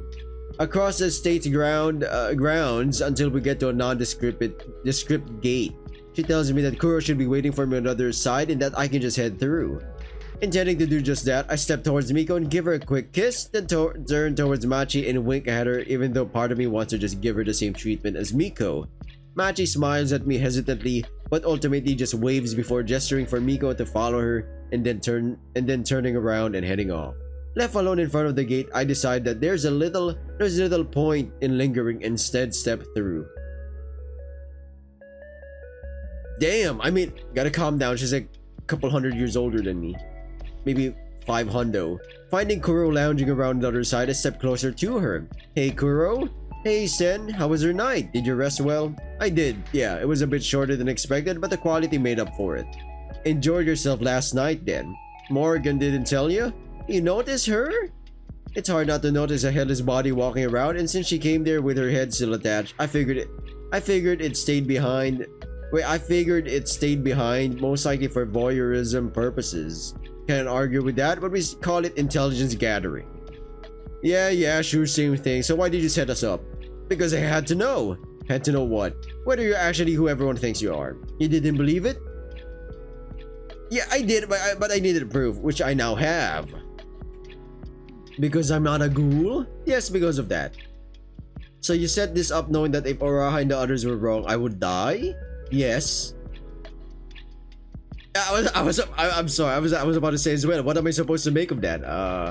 Do you want me to explain it? Please do. I'm sure I've got an idea, but I'd like to hear it anyways. I like you, Sen. I really do. If I can protect you, I will. But I needed to know. The chance of you to not be what you were alleged to be was very slim, so it was just a justifiable risk. And I'd take it again, because knowing for certain that you are who we've been waiting for centuries is worth more than you can imagine. Look at it this way, had I not verified it, things could have gone badly in multiple ways. If we'd assumed that you were who you were looking for, but it turned out you weren't, we'd have ended up wasting a lot of resources. Resources that we would have needed in other places to keep the church and poop at bay, for example. On the other hand, if we'd assumed that you weren't who we're looking, but it turned out you were, the potential consequences would have been even more dire. Just imagine us dismissing you in the church, snatching you up, turning you into a fully fledged messenger. I told you before, that would spell game over for us. It's something I just can't risk. With that in mind, maybe you can understand why a single life is worth risking, no matter my personal connections. You owe me with that one. Well, not with a meme, you know, but something, I don't know. Yeah, I kind of figured that's what it was. I do understand where you're coming from. Do I like it? Not overly, but I'm also not going to hold it against you. I would have done the same in your position, I assume. I hope this will be the last time you do something like this, though. You can be sure of that. Now that I know for certain, I wouldn't dare risk your life as frivolously again. You're too valuable for that. Oh, good. There's something else we need to talk about, though. Now, with that, it's confirmed who you are. Okay, before we get into that, are you going to actually tell me who I am? You're the last in a long line of men in unique circumstances, enabling them to do what no one else can. And what's that? Make the world a better place. For Mythkind. Oh, like Michael Jackson. Yeah. And should you find more success than your predecessors, allow us to step out of the shadows. Yeah. I see. Is there a name for it besides Soul's Messenger? There is. But you're not going to tell me. Later. I think it's 3 words. King of Pop. Hit me. They never really care about us. Later today? Yes. Alright, fine. I guess it's just a name. I can wait a bit longer. What else do we need to talk about now that it's confirmed who I am? You should stop using the blue pills. The blue pills, why? It's obviously not been tested yet due to the pills being a fairly new invention, but I have reasons to believe that they could be detrimental to you. How so? You know how they suppress the effects of myth abilities? Yeah? It's not too unlikely that would affect your own abilities too. Really? As far as I know, it doesn't do that for anyone else though. Claws and others can take the pills just fine. Yes, they can, but they aren't you. Your abilities, they work differently from those of others. How so? Well, for starters, your abilities are the abilities of others, partially at least. You think there's a chance that the pills prevent me from what, getting abilities? I guess I can see the logic there. If the ability gets treated as foreign, the pills might try and combat them. Possibly, yes. Like I said, it hasn't been tested, so I can't know for sure, but from what I do know about your kind, I'd prefer not to risk it. A crippled messenger is of no use to anyone. Alright, I guess I don't need them anyways, do I? As we've seen, you don't? At least not for sleeping with non-air vampires.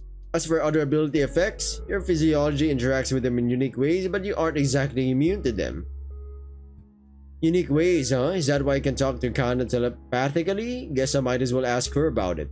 Well, I've noticed something like that before. A friend of mine has a sort of telepathy ability that usually works only one way. However, with her twin sister, it works both ways, and with me too for some reason. I wonder if that's related to what you just said. I believe so. It aligns with everything I know, at least. Can you initiate it yourself? Yeah, surprisingly I can. Only with her. Yeah, actually, I think I haven't really tested that. Give it a shot. Focusing on the feeling that I usually get when talking to Kana, I try to project my internal voice at Kuro. Kuro? Nothing? Nothing, but that's not too surprising, honestly. Generally, the only way for her to get new abilities is through the blood bride bond. Something that I hope you appreciate for how rare and powerful it is. Well, I'm not sure that it's fully registered with me yet, but I think I have at least an idea of how valuable something like that is. Good, I'm sure the rest will come once you start getting more abilities. We're on the same page about the blue pills though, right? No more of those for you. Yeah, what am I supposed to do with the ones I have though? I got a few extra from Reina. How many do you have left? Including the ones I got from Claus? 4. I'd be willing to buy all 4 from you. The clan can always use more of them for missions. Sure, I guess. I don't exactly need money though. The only other thing I can offer you in exchange is a favor from me. Okay. Alright, let's calm down. A favor? What kind of favor? Whatever you need, and is in my power. Within reason, of course. I think about it for a moment. My thoughts quickly wander to the girls in our current living situation. Do you know who owns the Moonlight Resort? I do. Why? I was just wondering. Everyone feels really comfortable around the hotel in May. Do you know about May? I'm aware of her, yes. Alright, but I was wondering if there was a way for her to help me set up a more permanent arrangement with the hotel's owner. I assume you're well enough connected that there's a good chance that you have at least some influence on these things? Interesting. I will make a phone call later today. That's all I can promise. That's good enough for me. Thanks, Kuro. Opening my pocket dimension, I take the blue pills from the pill case and put them in a bottle with the others. Then I put the pill case back and close the pocket dimension again, but keep the bottle with the blue pills out. Handing it over to Kuro, she thanks me and chuckles to herself, thus sealing our impromptu deal. Pleasure doing business with you, Sen. Just to prevent misunderstandings though, you being able to sleep with vampires without the pills doesn't include heirs, you know that, right? So heirs are more dangerous to me? They are. You can sleep with any non-heir vampire for all I care, but that's weird. How so? I didn't bring it up before, but Uraha told me the exact opposite. According to her, non-heirs are more dangerous. She told you that, Yeah, any idea why? Maybe if she told you to get closer to air, she must want to accelerate things, which you think I'm not ready for yet. Not just you, but yes, I'd rather play it safe and not take any unnecessary risks. Or unnecessary rizz. Oh my days, this guy. Besides making me sleep with Mio, that was a personal risk, not one to all of Mythkind, so yeah, I guess there is a slight difference. Indeed, so no heirs for you, alright? No, alright, gotcha. Why exactly though? Let's just say that there may be unwanted side effects from it. Like what? Pregnancy? No, not that. More like changes. Changes to what? To you! It would set things in motion that shouldn't be set in motion yet. I guess you need me to trust you on that one. I see you know how this goes by now. God, you're lucky you're... damn it. You're lucky you're kinda cute, damn it. Yeah, I sure do. Can't say that I like it though. Miko definitely has a point about your older vampires. Oh, what did she say? That all of you love to keep your secrets very close to your respective chests. She doesn't have any. Alright, don't... If Kuro heard me, I'd be dead. I suppose it's a thing for that's the thing all of us do. Yes, comes with the territory being forced to keep secrets for centuries. I guess so. You're lucky I like you and do believe that you have everyone's best interest in mind. I sure am. Anyway, we've been standing around for a while now. Care to take a walk with me? At this point, it's been only like 20 minutes or so. Wait, like 20 or so minutes. But I do feel a slight urge to move around. So, yeah, sure. Anywhere specific? Follow me. We start heading away from our previous spot and quickly fall into rhythm. Basically, I need to slow down a lot to match Kuro's short-legged gait. For a minute or so, we just walk next to each other, both lost in our respective thoughts. Have you noticed yourself becoming more flawed? Huh? More flawed? What do you mean? Basically what I said. Have you noticed any character flaws in yourself lately? Anything that stands out? Thinking about it for a moment, a few things come to mind. All of them could be considered character flaws. I'd say he's a bit rash, you know, when it comes to just... He's someone who just acts out. He wants to rizz someone, he wants to flirt with someone, he wants to get angry with someone, he just jumps in, you know what I'm saying? Jumping the gun. I can be stubborn, arrogant, mean. I mean, it kind of worked out for him for a while. I just don't know the future of this game, right? Like, will that still be a better route that he should take? I can be stubborn, arrogant, mean, kind of silly at times, and lately, greedy. I find myself being rather greedy lately. So you notice it. That's true. He's been rizzing everyone. Yeah, we talked to Miko and Susie about it just yesterday, kinda. Kinda? Well, the topic of our relationship came up and how I refuse to give up any of the girls I'm close to. I figured you're one of those. One of those, huh? You're kind. All of you are inherently greedy. It's part of your nature. I mean, hadn't you already confirmed that I'm one of whatever I am? Yes, but that's not what I meant by one of those. You're kind while all inherently greedy still tend to show different kinds of greed. All humankind. Ultimately, what unites all of you is your strive to increase the power you wield. I don't know if she's talking about humankind or just what the main character is. Some of you amass money, becoming incredibly rich and powerful that way. Most of the Western oligarchs of both past and present humans. Past and present can trace their ways back to one of our predecessors. They usually end up acting from the shadows, not being too widely known by the general populace. Others prefer to focus on personal power. Throughout the centuries, there have been sages of our kind wandering the world, improving themselves in their fighting prowess. Okay, no. Main characters, messenger kind of thing. They tend to make waves and usually can't avoid recognition. You may have heard of them in legends or fairy tales or movies nowadays. And yet another kind seeks power through the people they surround themselves with. They tend to naturally have interesting and or powerful individuals gravitate towards them. Most of them do end up creating a harem for themselves due to the nature of things. They are my favorite kind. So you want... Is this a go signal so she can be part of the harem? Is that what I'm getting at? Am I mixing the signals? I see. So... me not wanting, to give up any of the girls is just my nature showing itself? In a way, don't get me wrong though, that doesn't mean that you're using them or that your feelings aren't real. It's just who you are as a person, there's nothing wrong with it. Besides, generally everyone ends up benefiting from being one of the chosen few of someone like you. Quite a lot actually. I myself wouldn't be who I am if it wasn't for one of your predecessors. You were part of one of my predecessors' harems? Not that, no. He and we were never romantically involved, we were just friends. Unlike him and you were friends with I's blood groom. I was. It's been centuries, but she's still hurting. Poor woman. I just hope that me being here isn't too torturous for her. It's also not blood groom. Well, now what else am I supposed to call it? All I've ever heard about was that the vampire was called a blood bride. If you must, you can call him her lord. I assume it's not a coincidence that that's what the children call me, is it? Of course it isn't. You'll find out soon enough. When? A few more days. Today's a good start in getting you prepared, but there's more that needs to be done. Uraha is coming back from Europe today too. I wonder if she will tell me once she's back. Wow, Uraha, tell you please, she's worse than all of us others combined in regards to her secret keeping. Great! Maybe I should go and interrogate Hibiki some more then. You could, and she'd probably even be able to actually tell you what you want to know, but I know you won't do that. You think so, huh? Yep, I know that you know that there's a good reason for us not telling you yet, and you're responsible enough to not ignore that.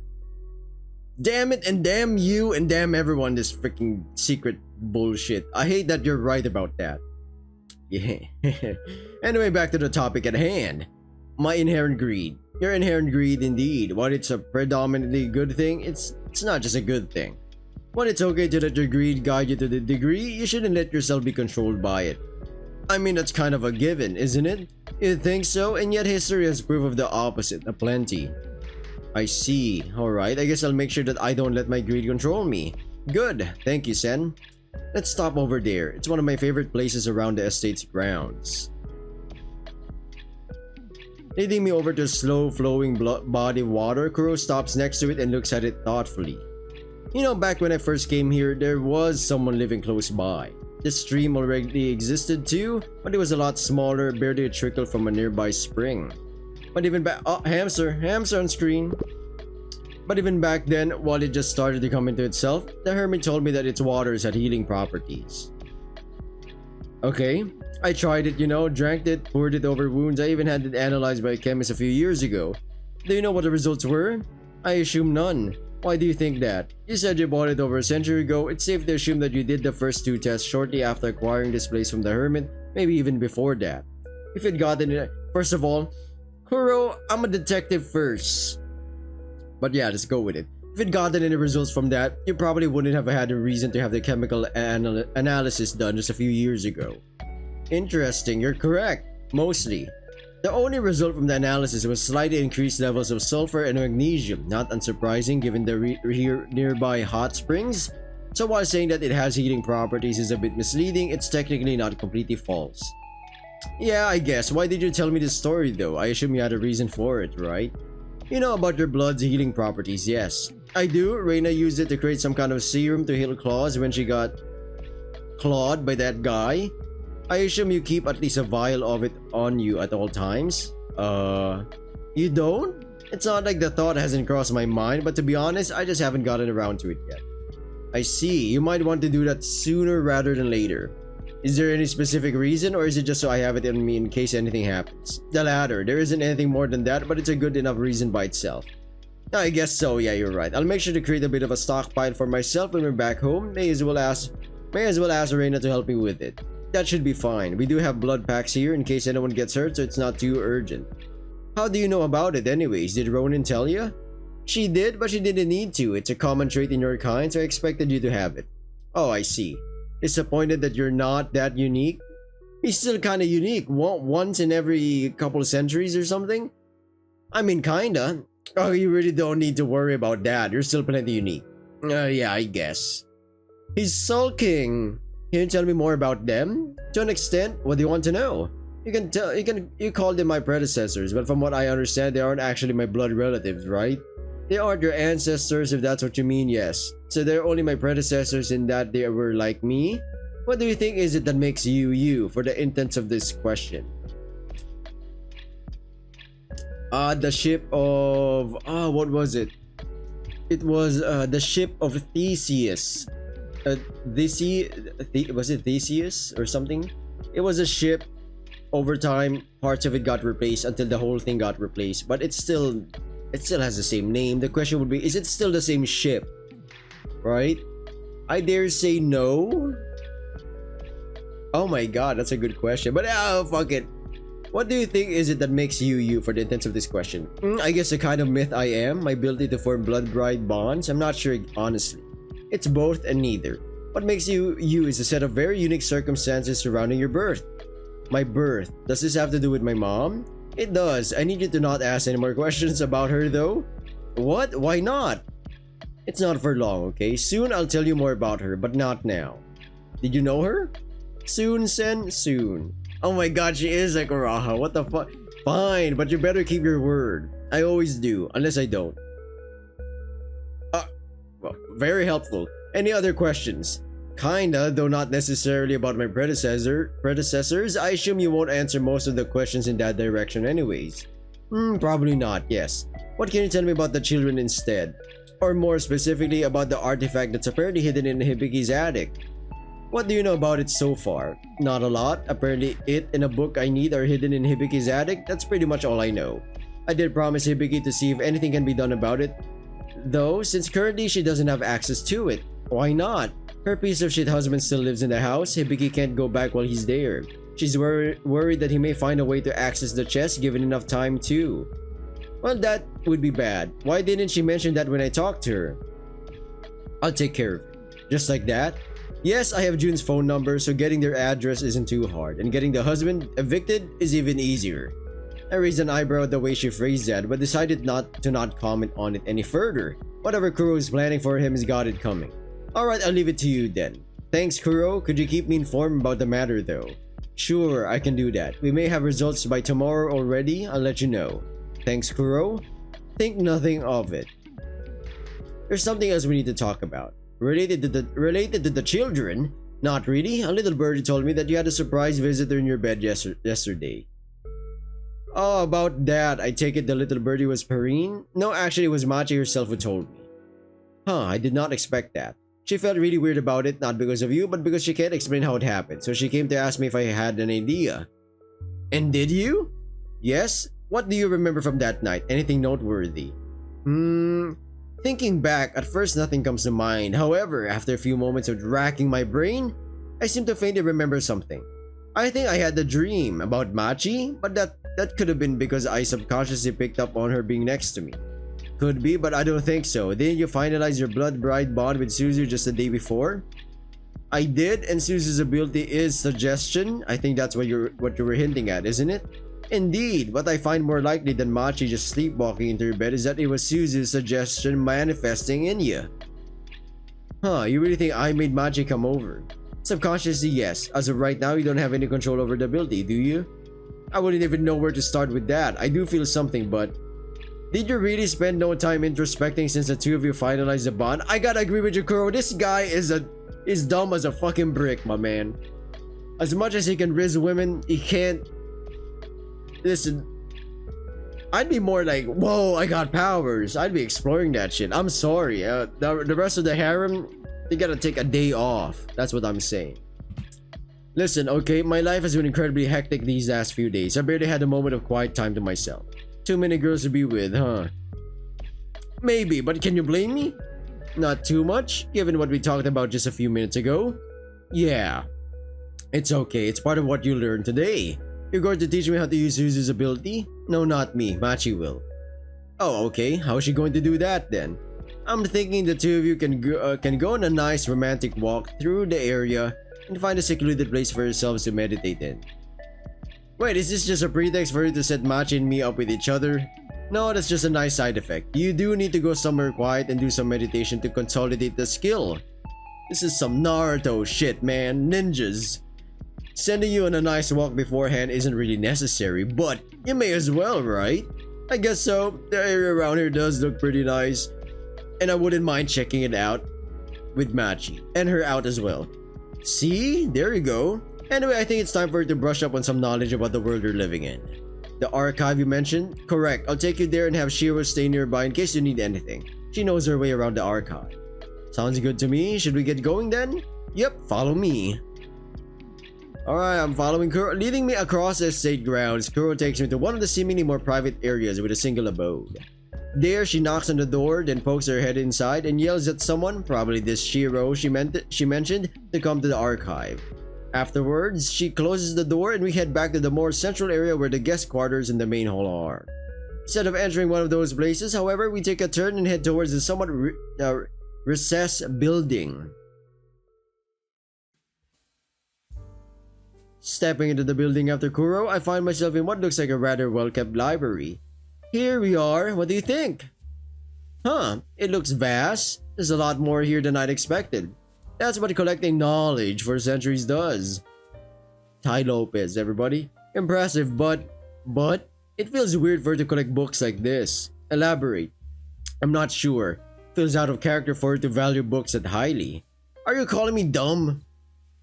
I wouldn't say dumb per se, but yes, I'm listening. Carefree?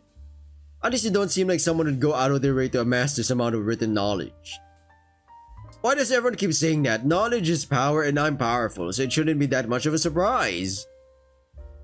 Right, it's probably due to the way you carry yourself. How do I carry myself? This guy is doing the rizzing. He's rizzing again, man. He's doing it. Planting the seeds. Oh, he's creating a gilf harem. A milf harem? I don't even fucking know. You tend to be a bit silly at times, almost like you haven't lost your inner child yet. I'm not sure, but I don't think it's necessarily a bad thing. What do you mean? You're quite powerful, as you just said. Some silliness goes a long way in humanizing you. It makes you a lot more approachable. Oh, I can live with that. I like being approachable. Alright, I prefer you being the way you are too. Thanks! Back to my impressive archive though. Right, well, I'm certainly curious about what kinds of books you have in here. But why haven't you digitalized any of it yet? Wouldn't that be a lot safer? At that, another voice rings out from the entrance behind me. Who says that we haven't? Damn, son! Give me a cup of joe, cause I'd be drinking that. Impeccable timing as always. You know it, so this is him? Yep, Shiro, this is Sen. Sen, this is Shiro, one of my second generations in our local archivist. Hardly an archivist. But sure, I guess I do spend a lot of time in here. Nice to meet you, Sen. Well, it's nice to meet you too, Shiro. I was told you were going to stay with me while I do my research in here. Oh god, my voice is cracking. Apparently so, yes. Well, I leave the two of you to it. Then if you need anything, just ask Fiat and she'll take care of it. She should still be around here somewhere. from some corner. I'll always be at your service, Lady Avatar of Lady Kuro. I really gotta pronounce that. Lady Abartak. Abartak. Right, will do. Thanks. Before you go though, where should I go after I'm done here? Or Abartak. If you're done early, Shiro can take you to Machi, right, Shiro? Yeah, why not? Great! Otherwise, Machi will come get you here once they are done with I. Alright, that works for me. Thanks, Kuro. You know it, have fun! So, where do you want to start? Maybe by kissing? Okay, calm down. Well, you said that you've digitalized everything in here. We did, or we do. Actually, we're still in the process of it since there's quite a lot of material here. No convenient myth abilities to digitalize books, huh? Wouldn't that be the dream? Would you say the digital archive is worth using yet? It's still somewhat incomplete, but there is an index of all the materials we have in here. So I can look at what's there, but not necessarily look at the contents. Yes? Yeah? Yeah, how about this? I'll post up by the terminal and you just tell me what you're looking for so that I can look up where to find it. Spoken like a true librarian. All you're missing now is a ponytail and a stern expression. Though that could backfire. How am I to interpret that, Mr. Sen? Well, see, I may or may not have a thing for stern librarians. I understand, so I guess it would be best if I did not do that then. Yeah, that would be for the best. Unless... No, never mind. I can't let myself get distracted. I guess we should get started then before you succumb to your inner caveman. Oonga boonga! Ooh, me see woman. Me bonk her in the head and take her to the cave. That's how it goes. Is what it is, you know, back then. Simpler times, but it was awful. Lots of ferocious beasts. Hey, there's nothing wrong with liking pretty girls. Yeah, no, totally. But thanks for the compliment, I guess. You're welcome. Shiro waves for me to follow, and together we walk over to a counter with a computer she sits down at. So, what are we looking for? Oh, well, I'm supposed to brush up on my knowledge about myth kind. Anything specific? A certain myth? Someone's origins? Abilities? Or weaknesses? No, something a bit more basic than that. Like, do you have a myth kind 101 book somewhere, for example? Can you elaborate? How basic are we talking? Kuro hasn't told you anything then, I guess. Not that I can recall, no. Well, poop. I'm quite new to being a myth. 2 weeks new to be exact. You've been a myth for only 2 weeks? Well, no, apparently I've been a myth for over 20 years, but I never knew about it until a few days ago. And I only learned about myths being a thing in general less than 2 weeks ago as well. Interesting, and now you need to learn about the ins and outs of myth society, I take it. Pretty much, yeah. Okay then, let's see what we have here. I could like start typing IRL, because you're gonna be hearing it, yeah? Tapping away at her keyboard, Shiro starts browsing the archive and muttering under her breath while doing so. No, not that, nor that. This looks too advanced as well. Do you care for culture and history, or would you prefer something a bit more practical, like rules and customs? Mostly the latter, please. I put my foot in my mouth more than once in the past couple weeks. I'm not surprised by that. There are a few things I could see a newbie stumbling over. Practical it is, Myth kind for dummies? That sounds like it could be useful, I guess. Wait, being a myth 101. Who the heck put these in our archive? Why would Kuro ever want books like that? Oh lord, I guess I need to clean house at some point. Looking up at me after another few minutes of browsing and muttering to herself, Shiro gives me a small smile. But I found a few books that should be useful for you, from the looks of it. They'll be easy to digest too. I don't really eat paper. I'm kidding! Pulling your freaking leg! Okay, I guess that's good. My time here is kinda limited, so easy to digest suits me well. I figured, come, I'll take you somewhere you can sit after we've grabbed the books. Sure, lead the way. Oh no, she's hot! Doing as she said, Shiro leads me to a cozy lounging area where she, for some reason, sits down with me. Are you going to stay with me the whole time? Yeah, we grabbed a couple of books for myself too. I figured you may have the odd contextual question or two, so having someone to answer them could be helpful. Well, that's very thoughtful of you, thanks. I'll be sure to take you up on that if anything comes up. You do that now. Have fun. Thanks. After making myself comfortable in the chair, I start reading through the books Shiro gave me. They are basic, to say the least. Both of them read like they were written for, well, dummies, like me. Which of course isn't too surprising given the titles, still though it's not the most entertaining read. However, they are easily digestible, so that's good. I'm able to basically speed read through them. While I'd like to take my time and actually figure out the finer details of myth society, I don't exactly have that time. At least not today. This is a good start though. Reading this kind of stuff gives me at least a surface level understanding of what it means to be a part of this world. And whenever I have questions, well, I can just ask Shiro. Damn. Ah, the Bloodless Feast. That one's a pretty interesting custom actually. But unlike what you may think, it's not specifically related to us vampires. Well, the thought did come up after reading the name, yeah. So what's the idea there? Something about peacekeeping? The book wasn't quite clear on that. That's pretty much it. You know how there are myths with rather specific diets? Like the Kuntilanak who feast on men's life energy. Never heard of them? They sound kinda scary though. Well yeah, and that's kind of the whole point of the Bloodless Feast. Imagine a Kuntilanak would come to Akamura and wanted to, I don't know, join a myth-only knitting club, and then the club's president would invite everyone for dinner. Like a cannibal club. I'm pretty sure that existed in the internet back then. Or might still exist right now. Since most people in the knitting club aren't Kuntilanak, they obviously wouldn't need a male life force for sustenance either. What's a Kuntilanak? Is that some kind of myth or creature from a... It's either Middle Eastern or... Well, Middle Eastern is still Asia, by the way. So, Kuntilanak. Or is that Kuntilanak? Is that a made-up thing? Indonesian. Alright, interesting. And one or two may even be men themselves, so naturally, the dinner couldn't include any male sacrifices. Instead, the president would hold a bloodless feast. It's basically mostly ceremonial dinner where those with more peculiar diets would eat beforehand and come already sated, then join for the communal aspect of the dinner. If they didn't, someone may get offended or feel threatened and things may escalate from a friendly dinner to a bloody fight rather quickly. Oh, Indonesian actually, now wow. Shout out for my fellow Indos. But I'm a Filipino, so it's one of the intricacies of living among people with varied tastes. I see. I guess it makes sense that no one wants to feel like prey during dinner with friends. Exactly. If you like eating a nice beef burger but one of your friends is a cowgirl and likes doing cowgirl positions or whatever, a bloodless feast would prevent you from offending her. Huh, okay, that one's good to keep in mind. So you have a friend that's vegan. So I'd have eaten my burger, but I'd be joining their salad party. Indeed. Any other questions? Kinda, I guess. There was a mention of something called never wake without a lie. As far as I can tell, it's no longer being practiced though.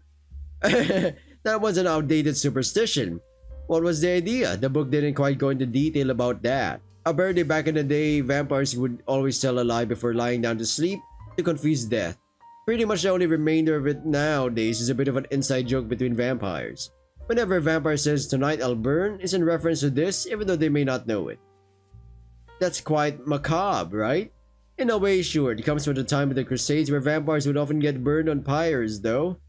Back then, saying this before sleep was a way to show their dedication to the fight against the church. As often happens, the meaning has changed throughout the centuries. Huh, you're quite knowledgeable about these things. I like reading I like reading and learning new things. It's fun. Yeah, I agree. Learning about these things is a lot less dry than I had expected it to be. I mean, humanity's entire history is also has fun details here and there, you know. Cultures have these like celebrations and whatnot, and they start out from being real serious to slowly becoming more of a festivity, fun kind of thing, right? That's good to hear. Yeah. Alright, turning my attention to back towards the book I'm holding, I continue on reading. Since there isn't too much of the book left at this point, it doesn't take me long to get through the rest of it. After I'm done, Shiro gets up wordlessly and fetches another couple books from around the archive, then puts them down in front of me. These books seem to focus more on vampire society and its rules and customs, probably because that's the last thing we talked about. I don't mind that though, vampires make up for a lot of the girls around me, so knowing about their culture a little better can't hurt.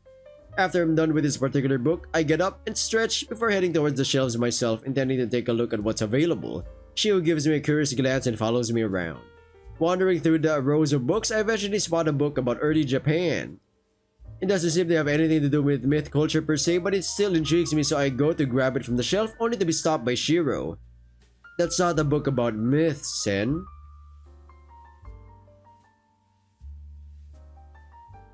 What's it about then, huh, Shiro? Huh? Yeah, I kind of figured. It looks interesting though. Do you mind if I take a look at it anyways? Kurt told me you're supposed to focus on myth, culture, and history. Alright, Kurt did say that. Maybe you can ask her later if it's okay to read this one. Who's that whippersnapper behind her? Look at that. Look at that. Look at that. I guess so. Yeah, let's move along. Yikes. Moving on, there's a bit of an awkward note to the interactions between Shiro and me. While she's only doing what she's been told, something I don't blame her for, I can't help but feel a bit patronized. Despite being slightly miffed, I try not to show it too much. It's not Shiro's fault, after all. It's Kuro. Instead, we pick out a couple more books from the shelves and then move back to the seating area. Back there, I keep reading for a while longer. Shiro silently keeping me company the whole time. And speaking of time, it seems to fly, because before I know it, Shiro and I hear the archives door open and steps approaching us. It's Machi. Damn! I mean, hey you two, how's the learning coming along? Hey Machi, it's going well, I guess. I've learned a few rather interesting things during the last few hours. What time is it? Around 2-ish. I think time for some lunch if you're interested. With you, always. Of course, you would say that. What about you, Shi? Nope, I'll leave the two of you to it. Got some sorting to do in here. Suit yourself. Are you good to go, Sen? Yeah, give me a second. Putting my book down, I focus on Shiro and address her.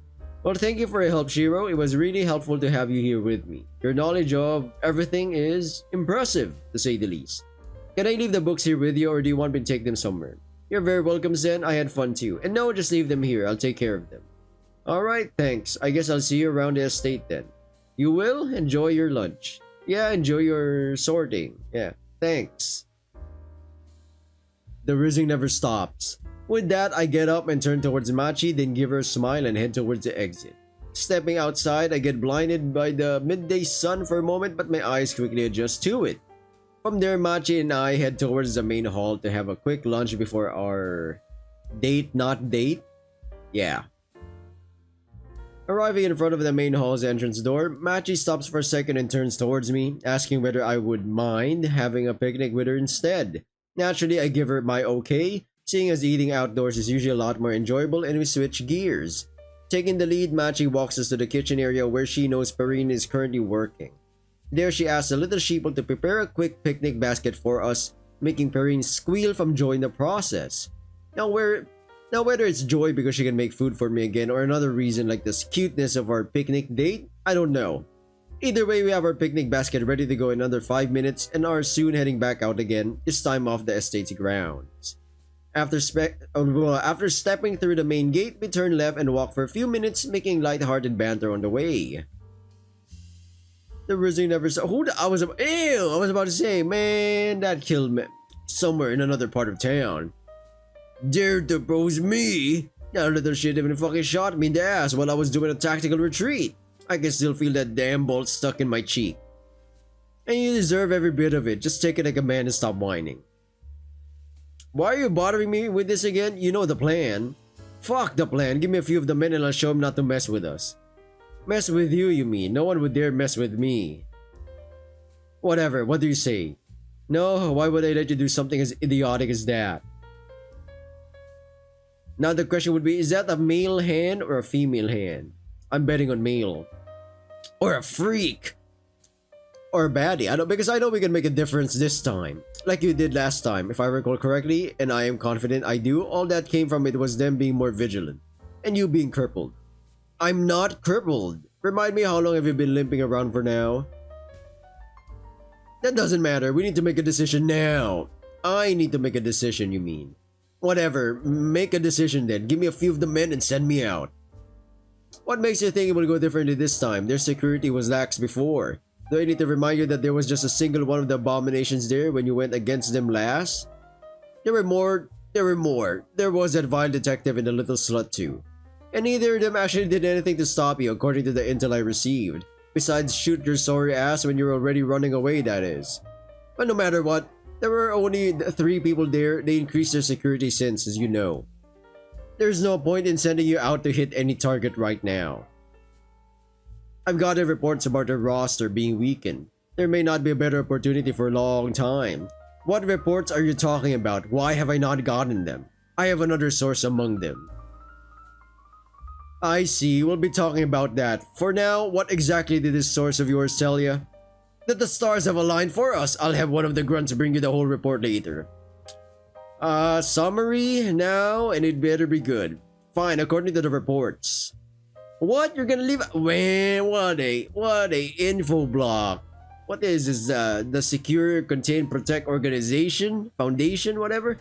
After a bit of walking during which nothing even remotely concerning happened, we arrive at a picturesque area where we set up our picnic. Good choice of location. It's quite pretty around here. Well, as pretty as you. Oh my days, I'm rizzing. It is, isn't it? I always like coming here. Usually I'm on my own though. I give her a bit of a lopsided grin. You took me to your special place, huh? I suppose that's not wrong. I'm glad you like it too. That earns her a wink from me. So, what do you usually do when you come here? Not a lot, actually. I mostly come here to meditate or just be by myself. Huh, you don't seem like the kind of person who seeks solitude a lot. I can do without it, but I like how quiet it is around here. It's relaxing. Yeah, I guess for you especially that must be nice. Uh-huh.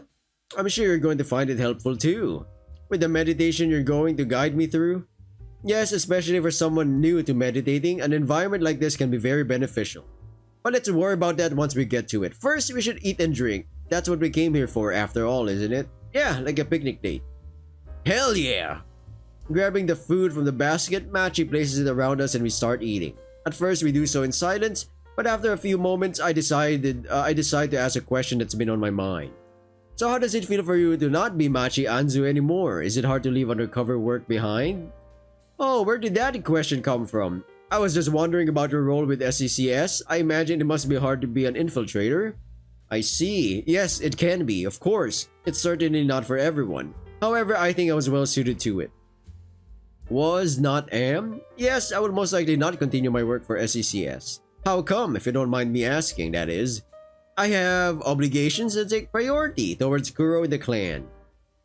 Interesting? Are those obligations related to me, perhaps? I take it that means not continuing your work for SCCS isn't just about being an infiltrator then, huh? Correct, I enjoyed my time with Ronin and the others, but I think it's time for me to move on.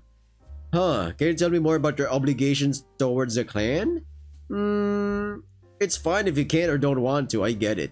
Maybe it's best if we don't talk about it just yet. What are we talking about? Well, she doesn't want to start snapping and popping. Okay then, how's her food? I mean, Perrine made it, so there's no chance it's anything but amazing. So, are you hoping I'm telling her you said that so that she'll make even more food for you in the future? I mean, you're gonna be my wife in the future, so she'll be making food for either way, you know? I'm not certainly not hoping for that. Noted, I'll pass it on when I get the chance. Thanks. I really enjoy her food. That's very good to know, and anyway, how was her morning with Kuro? Changing the topic again. I guess Machi's not aware of how open Kuro was about her plans regarding the two of us. It was interesting to say the least. I finally got some answers to a few questions I had, though not to all of them. Like what? Like the reason for Jun's mom calling me my lord, for example, or whatever it is Kuro knows about my mom. Your mom? Yeah, she died right after I was born, and apparently not to any natural causes. Your mother was murdered? Well, Machi, I don't know what to say about that, but yeah, and according to my dad, her case was related to myths in some way. And Kuro knows something about that. I'm not sure. She knows something about my mom that is related to the kind of myth I am, so she wouldn't tell me much more than that, though. That sounds like Kuro. And you know what else sounds like Kuro? Me. I'm about to end this video right here, everyone. If you want some more, like, you know the drill. Like, subscribe, whatever. I also, yeah, we're stacking up on some games. Some of them are demos, some of them are not. You know this stuff. Yeah, I guess that's it. Good night or good morning, afternoon. Either way, good luck on whatever you're doing. IRL. Good luck. See ya. Bye.